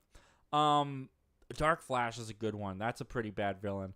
Well, I liked the theme of it all, but as a villain, yeah, it wasn't great. No, you know what? No, who was worse? The worst villain was Blue Beetle's villains. The Susan Sarandon and the other guy. Those two villains, the old lady and the other one. Well, she's not that old, but I did not like them at all. So those are the worst villains, and the best villain is Godzilla. Darren McLemmons. I'm sorry if I got that wrong, but he says, "Hey, folks. Well, hello. Thank you for joining us, Darren. Happy to have you here, man." Travis Mitchell says, we used to have a lot of theatrical films during TV shows. When done well with X-Files, Fight the Future, you can focus on character growth that the show doesn't have time for. Yeah, I completely agree. I think it's a different time, though. Like when shows were on network TV as opposed to when you could just stream them whenever, I think that was a different... Going to the movie theater to see them on the big screen, I think, was a little bit different because it wasn't just like you could access them every time, all the time. But with streaming, like, especially what I'm interested, especially with The Mandalorian going to theaters, is how many people are just going to be like, well, I watched Mandalorian on Disney Plus, and knowing Disney Plus, this will be out in 3 months, so I'm just going to wait for it to come back on Disney Plus. You know, like the audience has been trained to do that so much. I wonder how much that's going to affect the box office. Travis Mitchell says, Mando Season 3 lacked the feel and pull of a real narrative. The episodes blended together as opposed to visually and aesthetically unique ones of Season 2. Facts. That's a real great way of putting it, dude. That's a really good way of putting it. Nathan Jenner Movie says, I would have been a lot more excited for this if I had not been for Season 3, which to me is close to an abomination. I didn't think it was an abomination, but it was definitely underwhelming, dude, and I completely agree with that. Jay Pylon said, I was laughing at the cinema during all the silly stuff in The Last Jedi. I was just having my head in my forehead like, what is happening right now? What is going on? The Opethorian Alliance says, Star Wars doesn't feel as special as it used to be, and I don't know if it's because of Disney Plus or because of George Lucas selling the right or because of the sequels along the journey. It's because it's not George. Personally, that's what I think. George Lucas intended for Star Wars to be episode 1 to episode 6 and done. And yes, he was going to do something with episode 7. He had like the midichlorian idea going on, and I'm not going to say like that was great. And he did help with the Clone Wars. He did start the Clone Wars and filled out some gaps in Obi-Wan and Anakin's story. But I don't think Star Wars was ever intended to be this. At least not from George Lucas's perspective. And this was just like, ooh, Star Wars makes money. There's so much more to do with Star Wars. And people without George Lucas's minds or gut feelings, they are making Star Wars, and the corporate, people are making Star Wars now. So they're trying to, what's the right word here? They're trying to find the formula that made George's Star Wars work, and they're trying to work it into their Star Wars, and it just doesn't feel as authentic because it's not from George Lucas. That's personally what I think. Because even the prequels, as flawed as they are, there is something special about them, and you can tell they're set apart from the other Disney Star Wars because it comes from George Lucas. That's one of the factors. There's many, many different factors. That's not the right answer. That's not the only answer. But yeah, it's that's what I think. Mission Impossible was released in 1996, the year I was born. Nice. Yeah, I said 92, didn't I? Yeah, I was way off. Jay Pylon says Tom Cruise was lifting the box office from his Doldrum. My wife was talking about his Maverick the other day and how it was so spot on. Yeah, Tom Cruise did save the movie theater business back in 2022. Yeah, with Top Gun Maverick. He did a lot for that, so that's awesome. Toxic Gamer 331 says, Zach, who's the movie YouTubers such as Sean Chandler, Stuckman, 3C Films, Filmstock, Jeremy Johns, Cody Leach, Austin Burke, and Filmstock? Who do you think your movie taste matches and doesn't? Oh, that's interesting, because I watch almost all those guys. I would say that I like listening to Sean Chandler because we're not always on the same page, but he always has an interesting perspective, and sometimes we are on the same page. Jeremy Johns is sometimes, especially nowadays, a little bit more cynical on movies than I am. But there was a period where I was pretty on board with Jeremy Johns, and I was pretty in line with him, and he still hits here, and he more so not matches, but I more so align with what he thinks more than I don't align. Cody Leach is someone that I don't watch very much of, to be honest with you. He's just not someone that I have that alignment with. Austin Burke is good. Yeah, I align with Austin Burke pretty often. Filmstock is I align with Filmstock pretty often as well. I think of and 3C Films as well. 3C Films is. I actually think that I don't align with 3C Films as much as I do with the other people. And Stuckman is very analytical about films. He's very knowledgeable. He's very intelligent. I almost go to Stuckman as more to learn and get educated from him than I do to see if I align with his opinion. Because he'll usually mention something or some kind of filmmaking thing that I missed as to why he loves the movie and why I didn't love a movie, or why I loved the movie but he didn't like it because he noticed these little things in the filmmaking process. So I would say if I had to say the most, I'd probably still go with Jeremy Johns. I'd probably still say I probably align the most with Jeremy Johns nowadays. But he's not my favorite to watch anymore. The View with Drew says, if a movie was made about your life, who would you want to play you? I don't know. Timothy Chalamet. He's a great actor, and make me look a little bit better. Plus, I'm not going to say what I was going to say. Toxic Gamer 331 says, also, Zach, if you're curious what the Royal Rumble is, you're going to be in it. It's where people start in the match every minute. Another man enters. It's a 30-man where you get eliminated, going over the top rope, and both. Oh, wow. Okay. Very, very advanced, man. Awesome. The View with Drew says, if a movie was made about my life, I would want Asa Butterfield from Ender's Game to play. He does share a similar resemblance to me. Interesting. I haven't Ender's Game. I think that's the last thing I saw that guy in, unless I just don't know his work nowadays. Sully Streams. Once again, Sully, thank you for being here, man. Absolutely love Cruise getting in this position. He prints money and is going to create some awesome action flicks. Huge win-win for blockbuster fans. I do think it's a win-win for blockbuster fans. I don't fully agree that he prints money. Because even this last Mission Impossible movie, it did well, but it also underperformed. And like I said, Jack Reacher didn't really take off. The Mummy You guys remember The Mummy? That didn't really do well. So just because Tom Cruise is in it doesn't mean it's going to blow up the box office. Top Gun Maverick, I think, is the exception because of the nostalgia and the time it came out. And not to take anything away from that box office success, the phenomenon that it was. But just because it's Tom Cruise doesn't mean it makes money. But I'm really am looking forward to seeing what he creates, what he comes up with in the franchises that he's going to start. Talking with 51 says, Zach, what are some of your favorite fast food restaurants? I mean, the classic McDonald's, Wendy's, Dairy Queen Dairy Queen is okay. What are some other fast food? I definitely eat fast food, so I'm not gonna sit here and act like I can't think of anything. But yeah, I frequent Wendy's, McDonald's, Dairy Queen. I'm not a big fan of A&W. Subway count, kind of. Tim Hortons, that's a Canadian thing. Tim Hortons is good, especially for breakfast. Yeah, there's a couple, but I'm sure people want to hear talk about movies, not too much the fast food restaurants of Zach's life. Derpy Entertainment, what's going on, man? Thanks for joining us. He says, hello there, and I would redo Ghost Rider. That's got to be coming. Ghost Rider has got to be coming. It's been way too long since they've done that. Nathan's Random Movie says, Tom Cruise is legendary for putting out my favorite movie of 2022 and 2023 in back-to-back years. Nice. Top Gun Maverick and Mission Impossible. Perfect. Toxic Game with 51 says, Zach, what do you think of the supposed plot for Venom 3 where Venom is mentoring a young Peter Parker? Is that the plot? I doubt it. Honestly, I doubt it. If that's the plot, it's like... Oh... It's interesting. It's intriguing. I wonder where they would go with it. But what's he mentoring him in? That would be my question. Because Eddie Brock is not a scientist. He's not in a lab somewhere that Peter would be interested in joining him. And he's kind of a bum. So I don't know why he'd be mentoring. I don't believe that. I hope that's not true.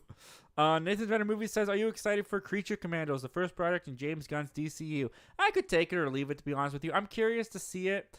But when the DCU really starts for me is Superman. When Superman Legacy comes out, that's when the DCU will really start for me. Creature Commandos, I'll probably end up checking it out, but I can't say I'm super excited for it. Jay Pylon says, I'm a huge fan of being here. So much depth in that. I'm a huge fan of being there. So much depth in that film. Have you seen it already, Zach? I have not. I don't think I've ever heard of it. I'm going to have to check that out, man. Thanks for putting that on my radar.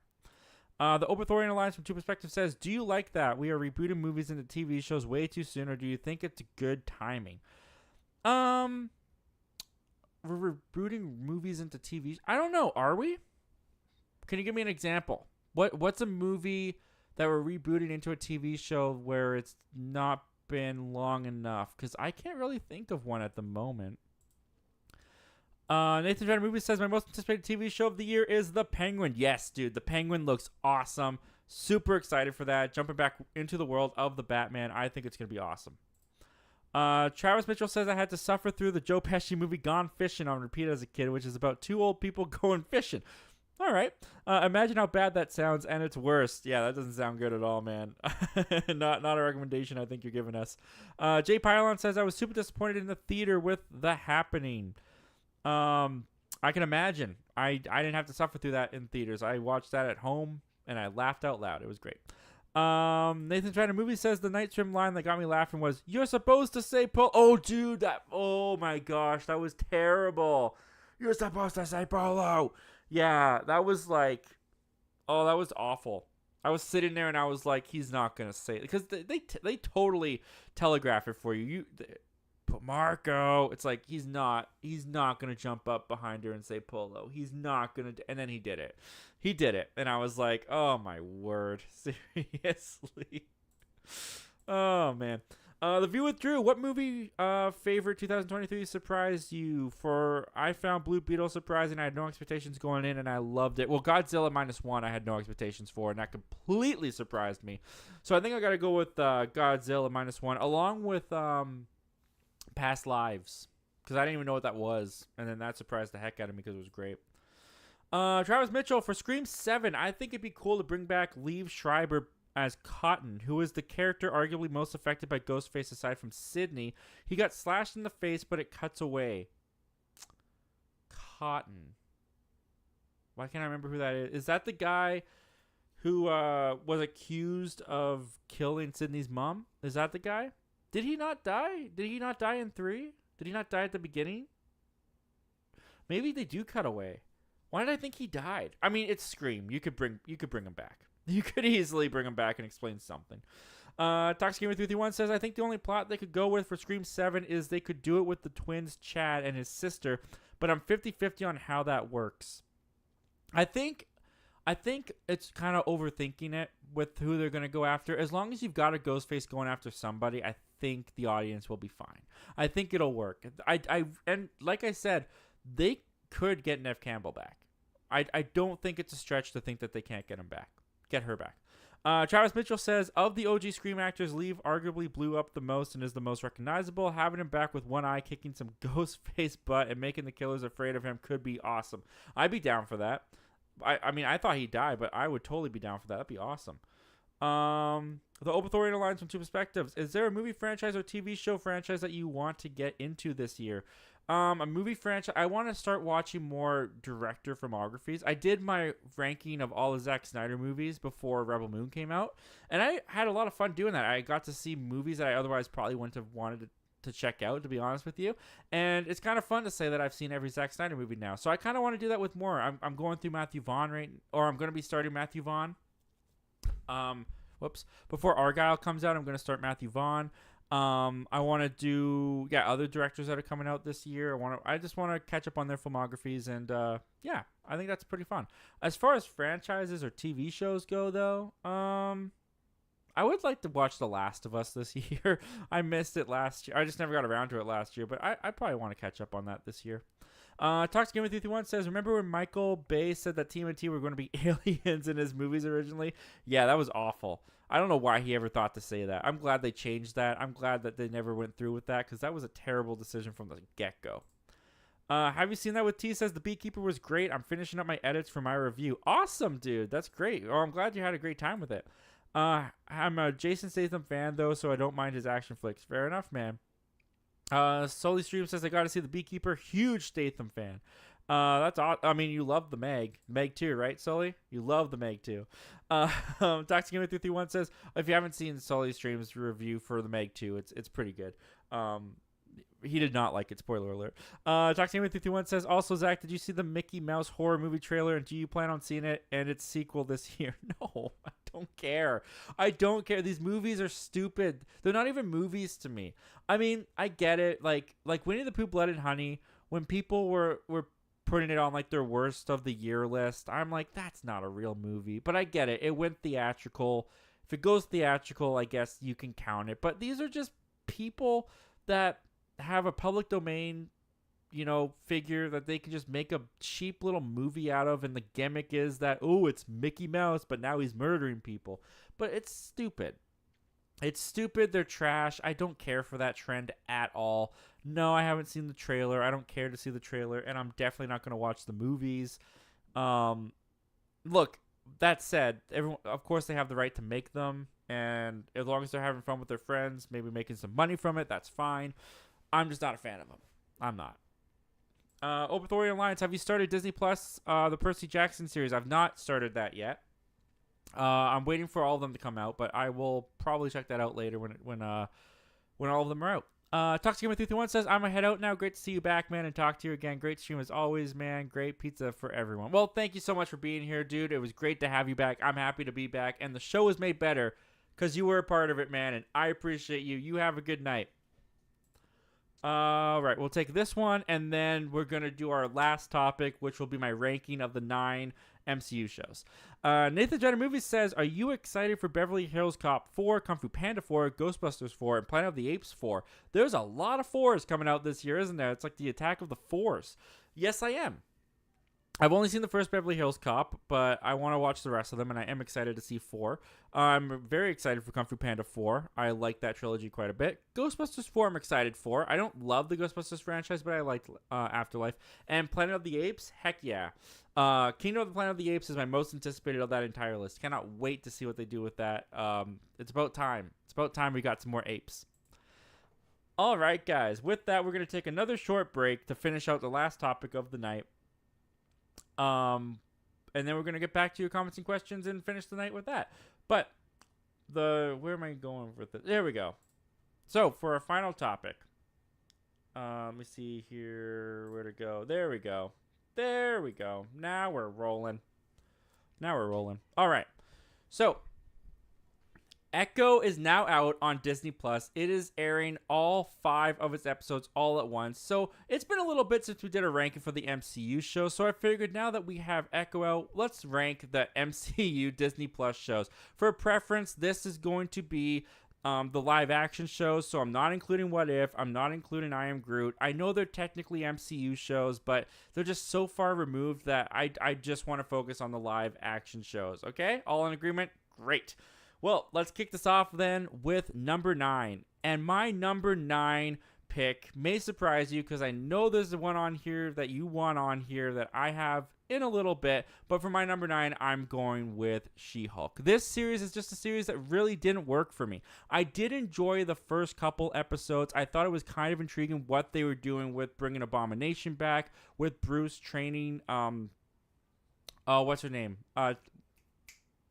I can't remember her name, but with Bruce's Hulk training She-Hulk, I enjoyed all that. But then the series just really started to go downhill when it felt like it was directionless.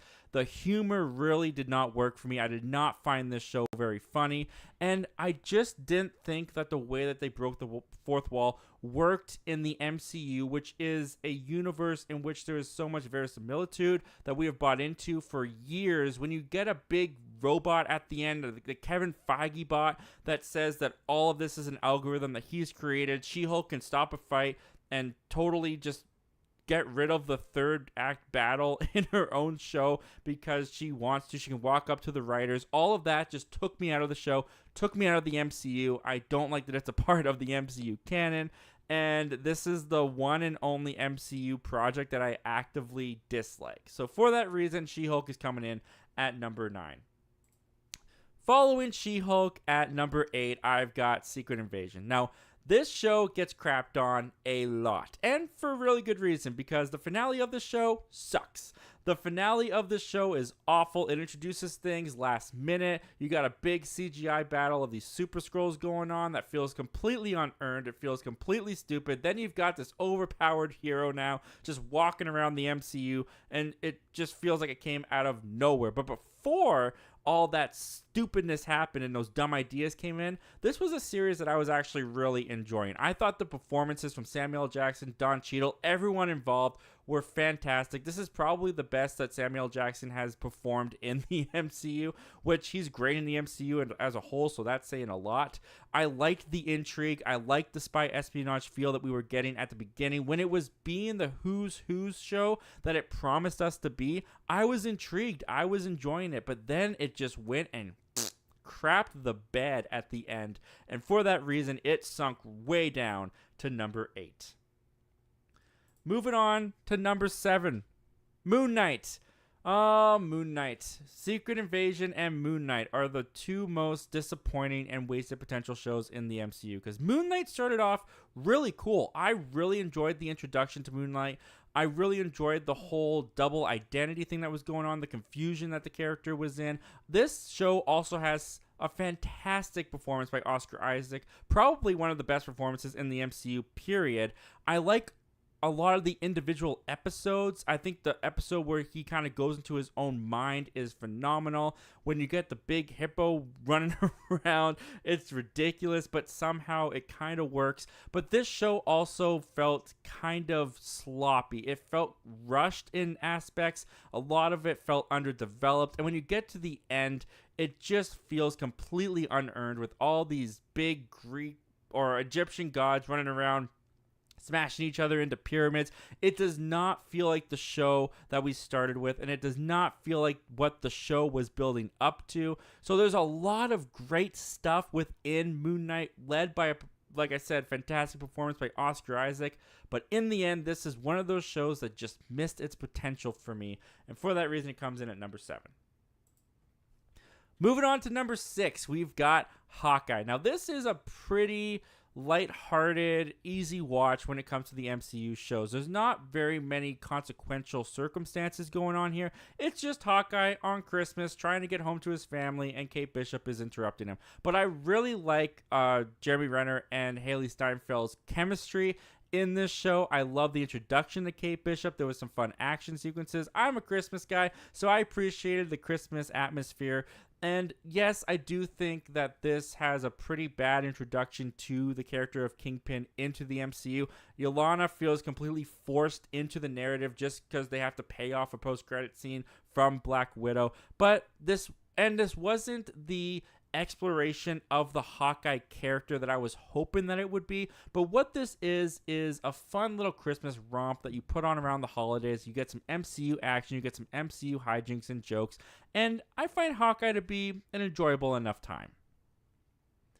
And with that, we move on to our top 5. And kicking off our top 5, I'm going with Falcon and the Winter Soldier. And this is a show that I thought had some really interesting themes and ideas in it, some great action sequences. I do think this show, though, got hurt because it was being shot during the pandemic, and they had a whole plot line of this disease getting out that they had to change because of what was happening in the real world. You can feel the rewrites, you can feel the reshoots a little bit of this show. The villains, the Flag Smashers, never really got into them very much. Carly was a very forgettable, non-existent villain in some ways. I really enjoy the chemistry between Bucky and the Falcon in this. I like exploring the Falcon's journey to accepting the Captain America shield. I thought they did some really good stuff there, but there's also some episodes in this that felt like they dragged, they kind of droned on.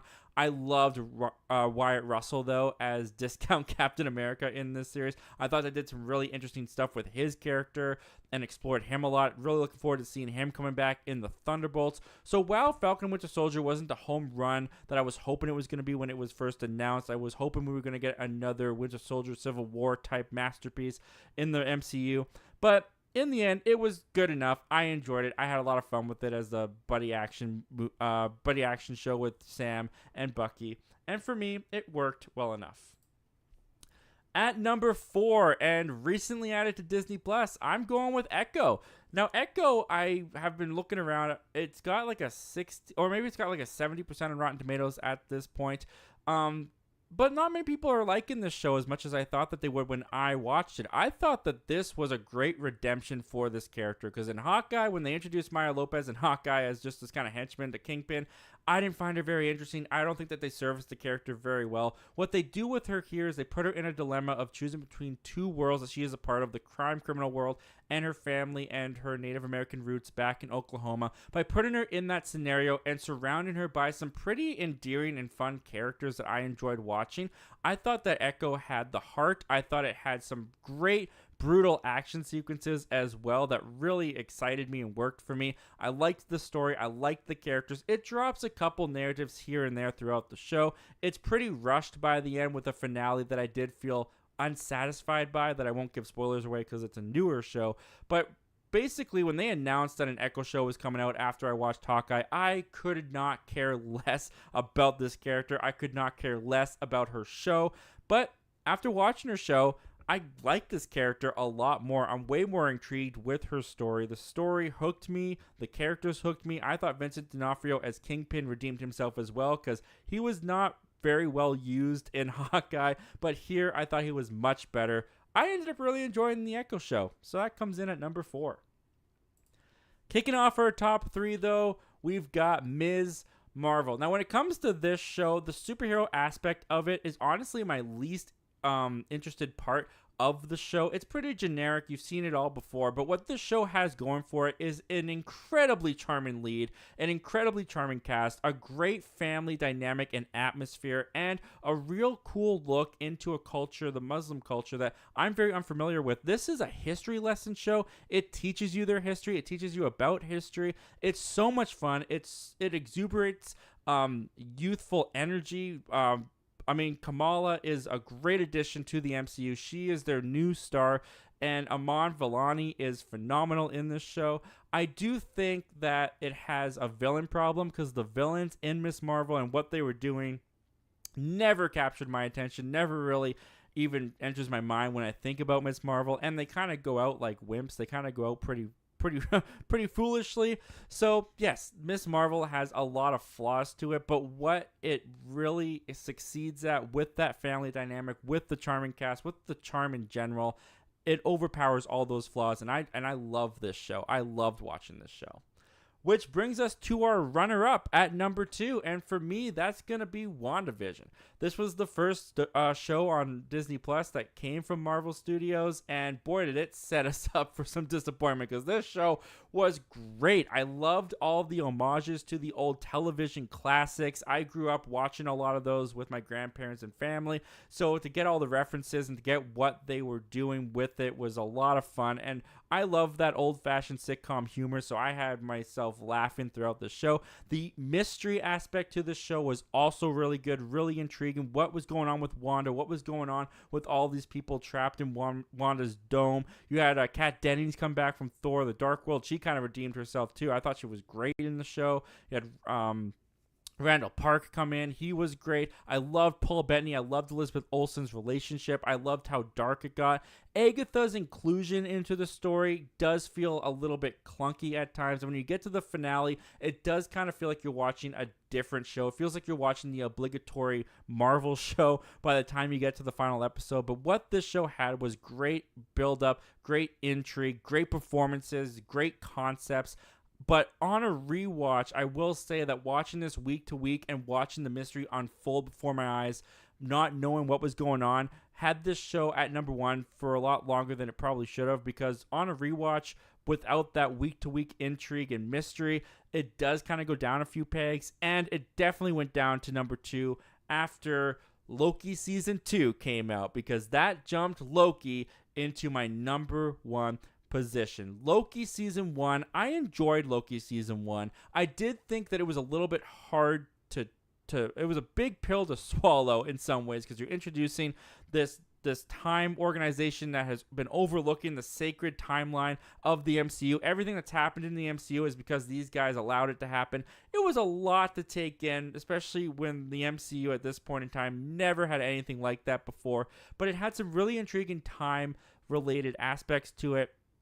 Even if I felt like the season 1 was a little bit bloated and a little bit more convoluted for its own good. What season 2 did, though, season 2 really focused up the narrative for me. It focused on a smaller group of characters dealing with a smaller situation, trying to deal with this one thing. I thought Jonathan Majors coming back as Victor Timely and He Who Remains was great. But Tom Hiddleston really gave the performance of his entire life in the MCU, and what they do with the character of Loki, the journey that this character goes on from season 1 to seeing its completion in season 2, it's just so satisfying. It is probably, without exaggeration, the most satisfying finale to one of these shows that Disney Plus Marvel has ever done.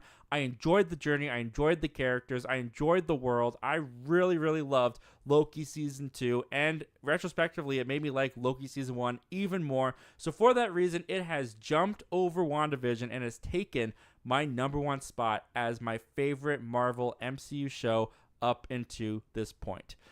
And with that, guys, those are all my rankings of the Marvel Cinematic Universe shows, the live action ones anyways. Now, what did you guys think of these shows, and how would you rank them? Comment down below and let me know. You can add What If and I Am Groot and all those shows if you want to. I just wanted to focus on the live action ones. And with that, guys, that was our last topic of the entire night. So we are just going to take your live comments and questions from now on. Put those rankings down in the chat. I'd love to see them. And you guys can keep me here for as long as you guys want to keep me here for. So, without further ado, let's go. The Overthorian Alliance says, have you started What If? If so, what are your thoughts? I've not. I didn't care much for What If Season 1. So, and Season 2's trailer didn't really do much to get me intrigued. And no one's really talking about it. So, I didn't even bother starting it. People talking to each other. That's so awesome. Nathan Jenner Movie says, to kick off my new year, I went to Vegas, and me and my brother walked to a casino that night with a movie theater and saw The Iron Claw. That is the only movie I saw in theaters outside of California. That's very cool, and what a great way to kick off your new year with some man tears. Travis Mitchell says, I honestly can't see a viable reason to do the next Fast movie in the capacity they're planning it. I almost think doing it animated would be better. No, don't do it animated. I mean, it already looks like an animated movie, but don't do it animated. The appeal of those movies is the live action stunts and CGI work and all that kind of stuff, but they wouldn't ever do it animated. But I could see this being the final Fast movie. I don't know if they're going to do Fast 12, 13. I don't see them doing that. I just don't think the returns on this have been doing well. Nathan's Random Movies. Did you see that horrible looking trailer for Mickey Mouse Horror Movie? I did not see that, and as mentioned before, I'm not interested. Oberthorian Alliance says, I definitely agree with that. I think they should make a Darth Vader show. Why do you think they haven't yet? That's a good question. I mean, maybe they want to be respectful to James Earl Jones. Maybe James Earl Jones doesn't want to do it. I mean, they definitely don't care about going back into the past of Star Wars. I mean, they did Obi-Wan. They did Book of Boba Fett. They've gone into the past of Star Wars before. Andor. So I don't know why they haven't done it, but I hope they do it soon. Now that Hayden Christensen is like really back into the fold with being in Obi-Wan and being in Ahsoka, I hope there's conversations happening. I really hope there's talks happening. Michael 101591, what's going on, Michael 101591? Thank you for joining us, man. He says, hey Zach, how you doing, man? I'm doing pretty well, dude. How are you doing? It's been a minute. Michael 115 says, are you going to see The Beekeeper? If I get around to it, I get around to it. Otherwise, I'm just gonna wait for streaming. Travis Mitchell says, the image of Vader holding C-3PO's head from the Thank the Maker comic always gets me. Ooh, I haven't seen that image. I'm gonna look that up. I'm gonna look that image up. Have you seen that with T? Says, I'm 2 episodes in to Echo, and I'm not sure how I feel about the show just yet. I really can't attach to the Echo character at all. Fair enough, man. I will say, I thought episode 1 of Echo wasn't great. I was worried for the show when I watched episode 1, because episode 1 I felt was very choppily edited. I felt the flow of it was clunky. I didn't really think that they let anything breathe. I thought the beginning of it was pretty solid, but once they got past kind of the origin of Echo, it just felt like these flashes, these montages of events in Echo's life, and I was like, if the whole show is going to be this breakneck pace, I don't know if I'm going to like it. Luckily, it slowed down after that in episode 2, but I think you're only at 2 episodes in, so there's once like Kingpin and stuff gets involved, I think it might pick up for you. The Laser says, the Kraven the Hunter is Morbid Time 2.0. Yeah, I mean, they're trying to replicate Morbid Time, but no. Just like how people are like, they need to do another Barbenheimer. You can't do Barbenheimer. Barbenheimer just happened because of the moment in time, and the people and the meme culture made it happen. You can't make those type of things happen. Same with Morbid Time. Morbius became this meme. Morbid Time became this thing. Not because the studio had anything to do with it. It's because meme culture and fans took over it. You can't plan stuff like that. But they try. Oh, do they try.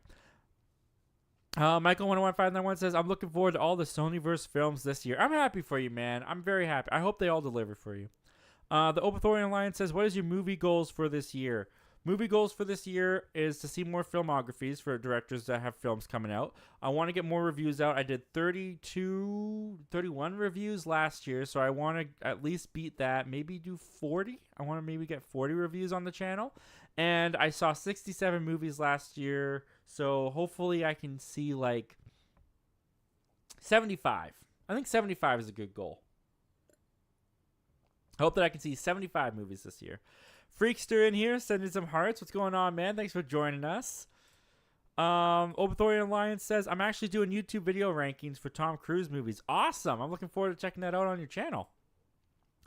I got a lot of Tom Cruise movies I have to catch up on. Nathan Drennan Movie says, Harry Potter is being rebooted as a TV show, and I think that is dumb. I don't think it's dumb because I do think that we're in a time where a new generation, this could be their Harry Potter films, and no one likes to hear it. Harry Potter, let me just context. I like Harry Potter. Harry Potter is really good. Harry Potter was a really good franchise. It's phenomenal what they did with those child actors, that they all grew up to be good actors. Harry Potter is good. I like Harry Potter. With that said, Harry Potter is not perfect. Like the franchise, it's on this. It's like this holy grail for some people, and for me, there's some entries that I like more than others. I don't think that there's I don't think it's so good that it's like egregious that they're going to try and do something with it, because the TV show is going to be one season is going to be one book. There's a lot that was cut out of the books for the movies that you could easily make this TV show feel different, and feel like its own thing than the movies. I think that this TV show is going to end up being pretty good. I think it's going to end up being pretty awesome. And, I mean, you look at Disney Plus, there was Percy Jackson films put out. I mean, granted, they're nowhere near as beloved or as good as the Harry Potter films, but there were Percy Jackson films put out, and now they've got a Percy Jackson show on Disney Plus that fans and people are loving. So, I think there's a way to have the best of both worlds. The Laser says, how do you feel about physical media dying? Random question because my Redbox was out at Safeway and Target was empty, and Best Buy is done selling them this year. Yep. Best Buy is done. It's sad. I mean, the thing is that physical media will never really go away. It just won't be like, I mean, you look at it, like, you can still buy CDs. Like, you may have to go to pawn shops, and there may be a smaller aisle in Walmart, but you can still buy CDs. And, like, you'll always be able to buy physical media. The biggest thing is when the studios stop making it. We already saw that Disney is no longer sending Blu-rays to Australia. They may be looking at, like, hey, how much money do we save if we no longer make Blu-rays at all? But the fact that they're putting out Disney Plus shows on Blu-ray, that kind of contradicts that opinion. But yeah, when I'll get really worried is when the studios stop making Blu-rays entirely, because Blu-rays will always be around. You'll have the older movies. You'll be at pawn shops. You'll be at thrift stores. You'll always be able to find physical media. Amazon I'm sure will still sell them. Like, physical media is not just going to poof and vanish away. It's not even going to be that much harder to get. It's just going to be less. If the studios get to a point where they don't want to make physical media anymore, that's when I'll be worried, because then you won't have any new stuff coming out on Blu-ray and physical media, and that'll be sad. But there's plenty of movies that I still need to get on Blu-ray that I'll be buying Blu-rays for the rest of my life. Zach Attack Reviews is in here. What's going on, Zach? A beloved channel member and a beloved friend. Thank you for being here, my friend. He says, make sure to like the video, guys. Aw, thank you, man. That's very nice of you. Michael 101 says, did you watch Echo yet? I did watch Echo. I quite enjoyed it. I've got a review up on the channel, non-spoiler, of course, and we might be doing a spoiler review pretty soon here. The Oberthorian Alliance says, She-Hulk relied too much on guest appearances and the main character had no likability at all. I don't know. Oh, wait. The main character had no liability at all. Oh, okay, not likability, liability. Yeah, I mean, that's fair. They really only had like Wong. I wouldn't say the Abomination was a guest appearance. I think he was pretty part of the show. Wong, I don't think there was as many guest appearances in the show as I was expecting when because before She-Hulk came out, there was like this big thing going around that like, oh, you won't believe all the cameos that are going to be in She-Hulk, and that kind of disappointed because there was only like Wong. So, but that, if that's how you saw it, that's fair. I mean, I'm not the first person that's gonna defend She-Hulk. So if you wanna say some things about She-Hulk, I'm not gonna stop you. You know what I mean? Zach Attack Reviews says the whole show sucks, not just the finale. Ooh, which one is that? Is that for Secret Invasion? Is that what you're referring to?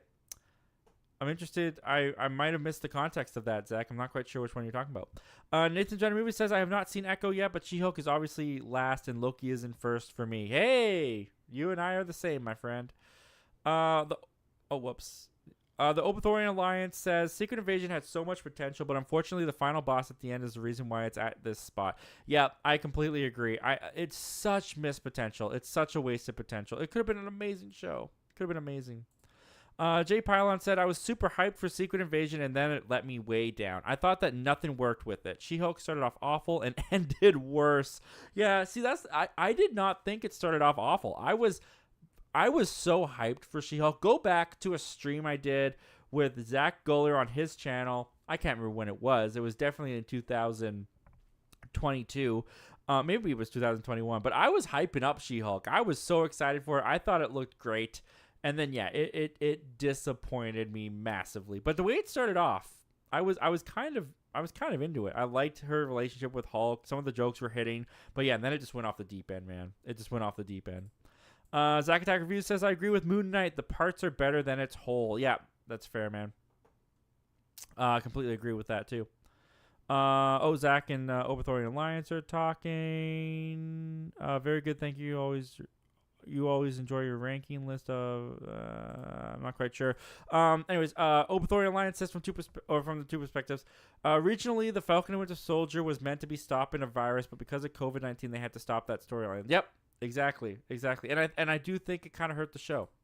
Zack Attack Review says WandaVision is goated. Yeah, man. WandaVision is still fantastic. Don't get me wrong. I still love that show. The Oberthorian Alliance from Two Perspectives says Miss Marvel as a superhero show is not good at all, but as a teen drama, it's excellent.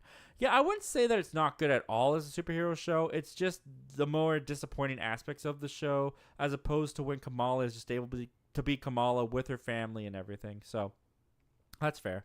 Oberthorian Alliance says, I knew Loki was going to be number one. On that ending is GOAT. Yeah, man. Loki surpassed WandaVision with that season 2, man. That season 2 was so good. Zack Attack Reviews says Loki is number 2 for me. Season 2, last 3 episodes were peak. Nice, man. Yeah, I enjoyed season 2 all the way through. But I know that some people were disappointed with it until the ending, which is fair. Nathan Drennan Movie says, what do you think happened to the MCU after COVID as their movie and TV quality seems to have dipped? Well, I mean, there's quite a lot of stuff that happened with COVID with the MCU. I mean, people kind of forget nowadays, it was all the studios, all the movies were getting put through the ringer. I mean, you look at how they had to shoot movies, for example. Like, you couldn't just shoot them as you shoot movies. Everyone had to be separated and isolated and separate shots, and you couldn't just make a movie without the restrictions that you usually had, and that put a damper on some productions for sure.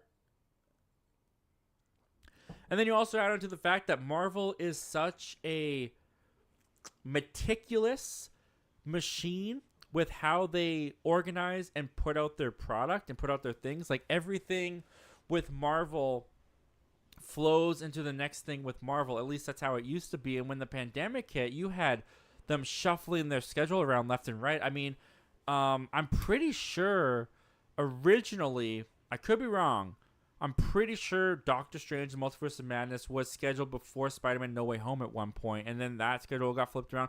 And when something moves in Marvel, everything has to move in Marvel because, okay, well, we have this happening after this in continuity, but this doesn't come out anymore because of this, so then we have to move this around. Like Marvel had a lot of challenges during COVID. I think more than most studios did because of how interconnected their universe is supposed to be.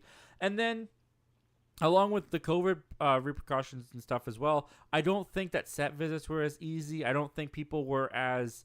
Like, when you look at Marvel and the Infinity Saga, and not with COVID, like, people were constantly... You hear stories of creatives going to other creatives, like Joe and Anthony Russo going to Ryan Coogler because they're doing Infinity War as he's doing Black Panther, and they're able to collaborate and talk, and then they're bringing Black Panther onto their set, and Black Panther is talking to them and talking to Ryan, and there was this communication that was constantly able to be to happen during the creatives at Marvel. And I feel like when COVID happened and there was all those restrictions and this and that, I feel a lot less of that happened, and I feel like that also has hurt the product. So there's not just one answer to this.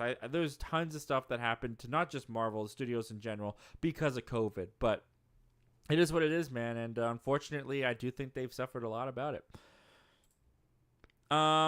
Jay Pylon says, my recommendation is B in there. 1979 stars Peter Sellers. I had Holdovers high on my list as well. And thank you for this awesome live stream. Well, thank you so much for being here. Thank you for joining. Thank you for contributing to the chat and giving us fun things to talk about. And, if you're not here, I'm just a crazy man talking to a webcam in my spare bedroom in my basement suite. So I appreciate you being here and appreciate you making me less crazy. It's very nice. Zack Attack Reviews says episode 1 was hampered with a recap from Hawkeye. I do think that's true. I don't think so much it was hampered. I feel like the way they did it was a little bit clunky. I feel like there's another way they could have shown a little bit of the Hawkeye experience and then where she went from there. But the way that it was done, it just kind of felt like it was montaging through all these moments, and Yeah, I thought the editing in episode 1 was the worst of the show, personally. Nathan's Random Movies, have you seen Color of Purple? Whoops. Have you seen Color of Purple 2023? It's great. Nope, that came out on Christmas Day, and by Christmas time, I was done with... Well, I wasn't done with, like, movies, but, like, I was in full-on holiday mode. I was with family all the time. I was visiting people. I was relaxing. I was, I decided to miss that one. And also, that was also my cutoff for getting my ranking video done. Because everything I watched ranked for 2023. I mean, I did it for the first time in 2022. And the way I did it in 2022, I didn't like the process of it. I thought that I just made the work harder for myself. Because I tried to do it in all one sitting. And I had only seen 52 things that year. And this year I saw 80 things. So I actually shot that ranking video over the course of 2 days. And there's actually a little fun Easter egg in there. If you want to see when the first day ends and the second begins, this Marty McFly, you can look in the background of the video. I can't remember what number it is, but this Marty McFly was laying down.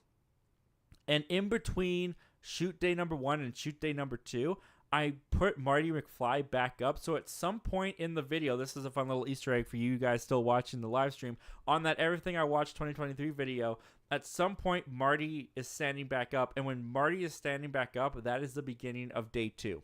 So just a little fun Easter egg for you there. But bottom line is I didn't see Color of Purple because I had cut off seeing new movies so that I could just get my ranking shot, edited, put out, and done by the December 31st. Zach Attack Reviews. I'm excited for the Harry Potter show. It can flesh out the story like the books, unlike the movies. Exactly, dude. Exactly. And you have so much time dedicated to it, especially if they're going to do one book per season. What is that? Is there 7 books? So that's 7 seasons guaranteed if it's a hit. So that's pretty awesome. Yeah, I don't see any problem with the Harry Potter show, honestly. I think it's great. The Obithorian Alliance from 2 perspectives. What would be your Star Wars Disney Plus ranking? That's hard, dude. I don't even remember all of them. Off top of my head, this is going to be bad. Off top of my head, I'll do Andor, Mandalorian, Obi-Wan, Ahsoka, Book of Boba Fett. Is there only 5? Or am I missing one? If there's only 5, there you go. That's all I got. Oh, someone put it in here already. Let's see here. They did Mando Season 2, Andor, Mando Season 1, Ahsoka, Tales of the Jedi, didn't watch it, Boba Fett, Bad Batch, didn't watch it, Mando Season 3, and Obi-Wan. Okay, so there's only 5. Okay, perfect. Nathan's Random Movies. The dumbest thing in the MCU ever is She-Hulk exiting her own show into Assembled with a robot Kevin Feige. Yes, that happened. Yes, it happened. And I did not like it. I did not like...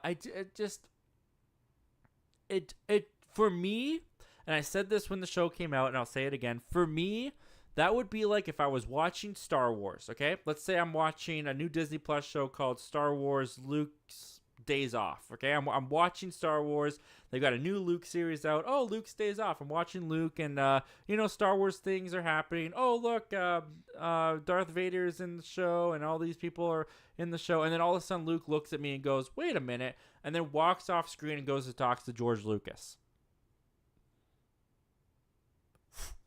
Pull me out of the show. Pull me out of the universe. Like, what? Wait, Luke's talking to the creator of Star... What? That's how it felt with me, with watching She-Hulk jump out of that screen, go to the Disney lot. I was like, wait a minute, what? No, I'm supposed to be able to buy into the MCU as this other... as an escapist universe. Like, no, don't do this. And then they did it. And like I said, it killed the verisimilitude of the MCU for me. And for that reason, I didn't like it. Zack Attack Reviews says, I loved She-Hulk breaking the fourth wall. Awesome moment, but I get it's not for everyone. See, that, like, I can understand why people would like it. It's fun. I can see it being fun. It's totally just me because I was so locked into the MCU. Wanted to believe it was a real place, for lack of better words. I believed it. I was bought into it since 2008. For over a decade, I was invested. And when they did that, like I said, for me, it was like, you pulling me out of the universe that I love. And I don't want to think of, when I'm watching Iron Man, that some robot just made it happen. Like, that's not what I want to think. I want to buy into the world. And I also got the argument of, like, well, that's what they did in the comics, which, for me, if they did it just because they did it in the comics doesn't mean that it translates well to live action or to movies. Like, that's a different medium to a different medium. Not all the same things work in the same in different mediums. So, yeah, for me, I'm glad that you liked it, my friend. I know how much you liked She-Hulk. I'm glad that you like it. I celebrate that you like it. I wish that I could have the same experience as you when I watch it, but it just doesn't work for my brain, unfortunately. The Obithorian Alliance says, what time is it for you? Just wondering. It is currently 9:40 p.m. I've been going for 2 hours, so this is pretty good. Zack Attack Reviews says Multiverse of Madness was supposed to come out right after WandaVision, but I had to push it because of the other movies shuffling. Right. So what came out right after WandaVision? Do I have that? After WandaVision immediately was No Way Home, I want to say. Oh, no, No Way Home. Yeah, it looks, yeah. Is that right? After WandaVision came No Way Home, or did No Way Home come out before WandaVision? Now I can't remember. Now I can't remember. But yeah, that's my point exactly. It messes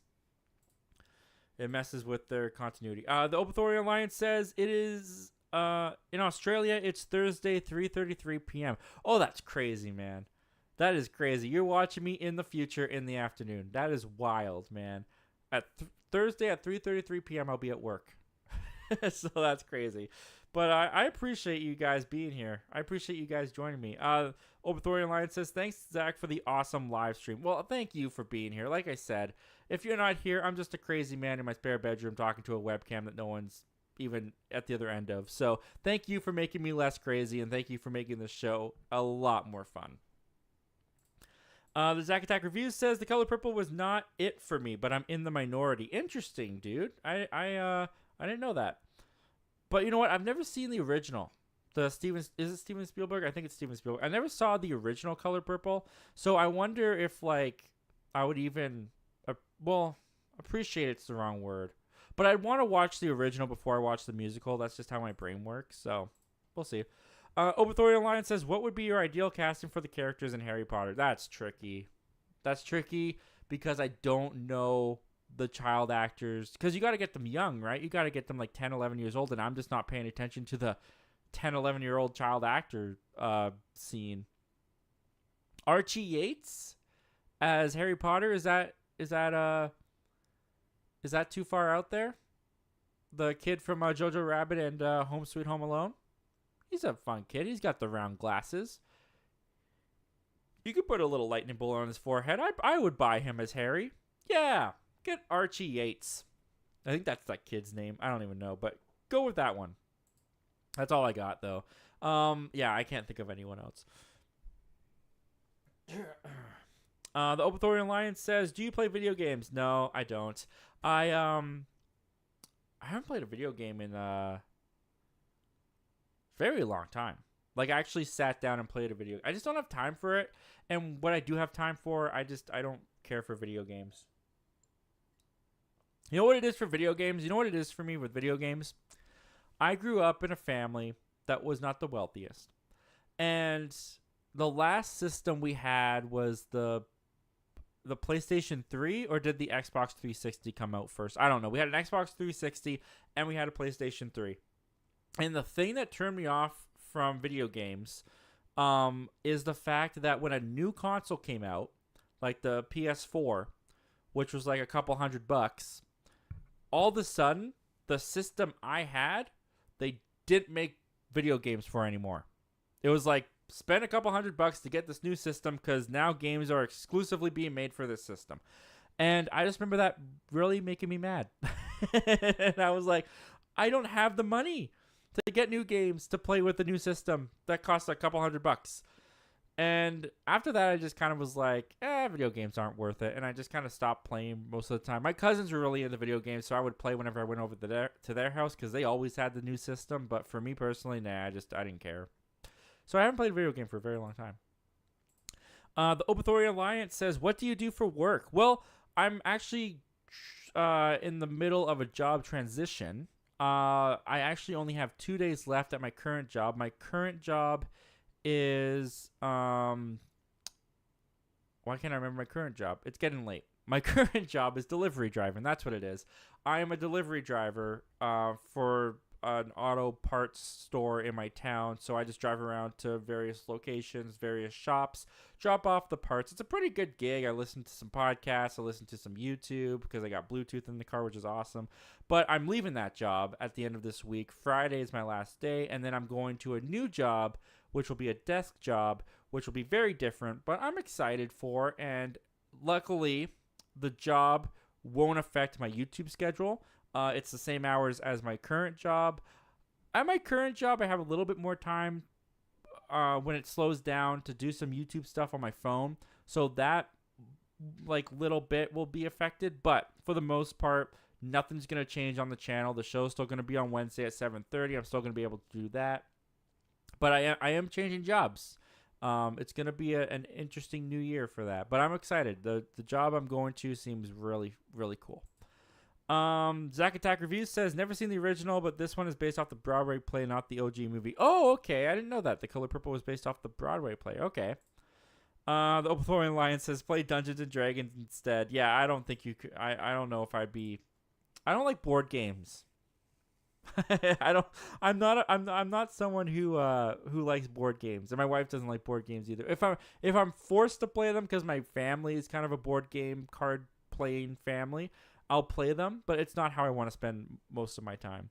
The Laser says, I just uploaded a video about you saying to subscribe to your channel and to support you, and the video is you answering my question about physical media because what you said was really cool, interesting. Well, thank you, man. I appreciate that, sharing the clip. It's always kind of cool. I've had a couple experiences where people have clipped out, luckily, not out of context and not to hurt me, but something that I've said or responded to the question, they've clipped it out, they've put it on their own channel, they've tagged me. It's always kind of cool to see that go, because I'm just sitting here in Canada, somewhere, no one knows, I'm just a nobody, but it's kind of cool to know that what I'm saying in Canada, someone is taking and putting out in some other region of the world. I don't know, that's cool, and I appreciate that a lot. So thank you so much for that, man. That is really, really cool. That's a really cool experience for me.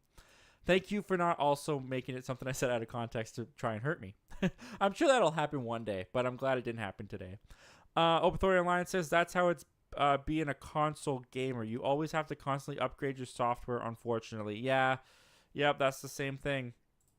Zack Attack Review says, congrats, Zach, on the new job. Well, thank you, man. I appreciate that. Yeah, it's a new experience. It's going to be a completely different job than I've ever had before. I've never had a desk job, but it should be really good for the family. I'll put it that way. It's a real big step up for our family, and my wife and I are both really excited about the opportunity. But I am sad to be leaving my current job because I like the people there and I enjoy it. But yep, life goes on and changes come with life. So.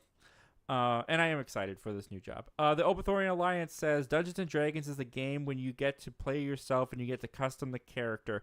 Yeah, but you have to you have to have the table, right? And all that kind of stuff. I have a friend who's really into Dungeons and Dragons.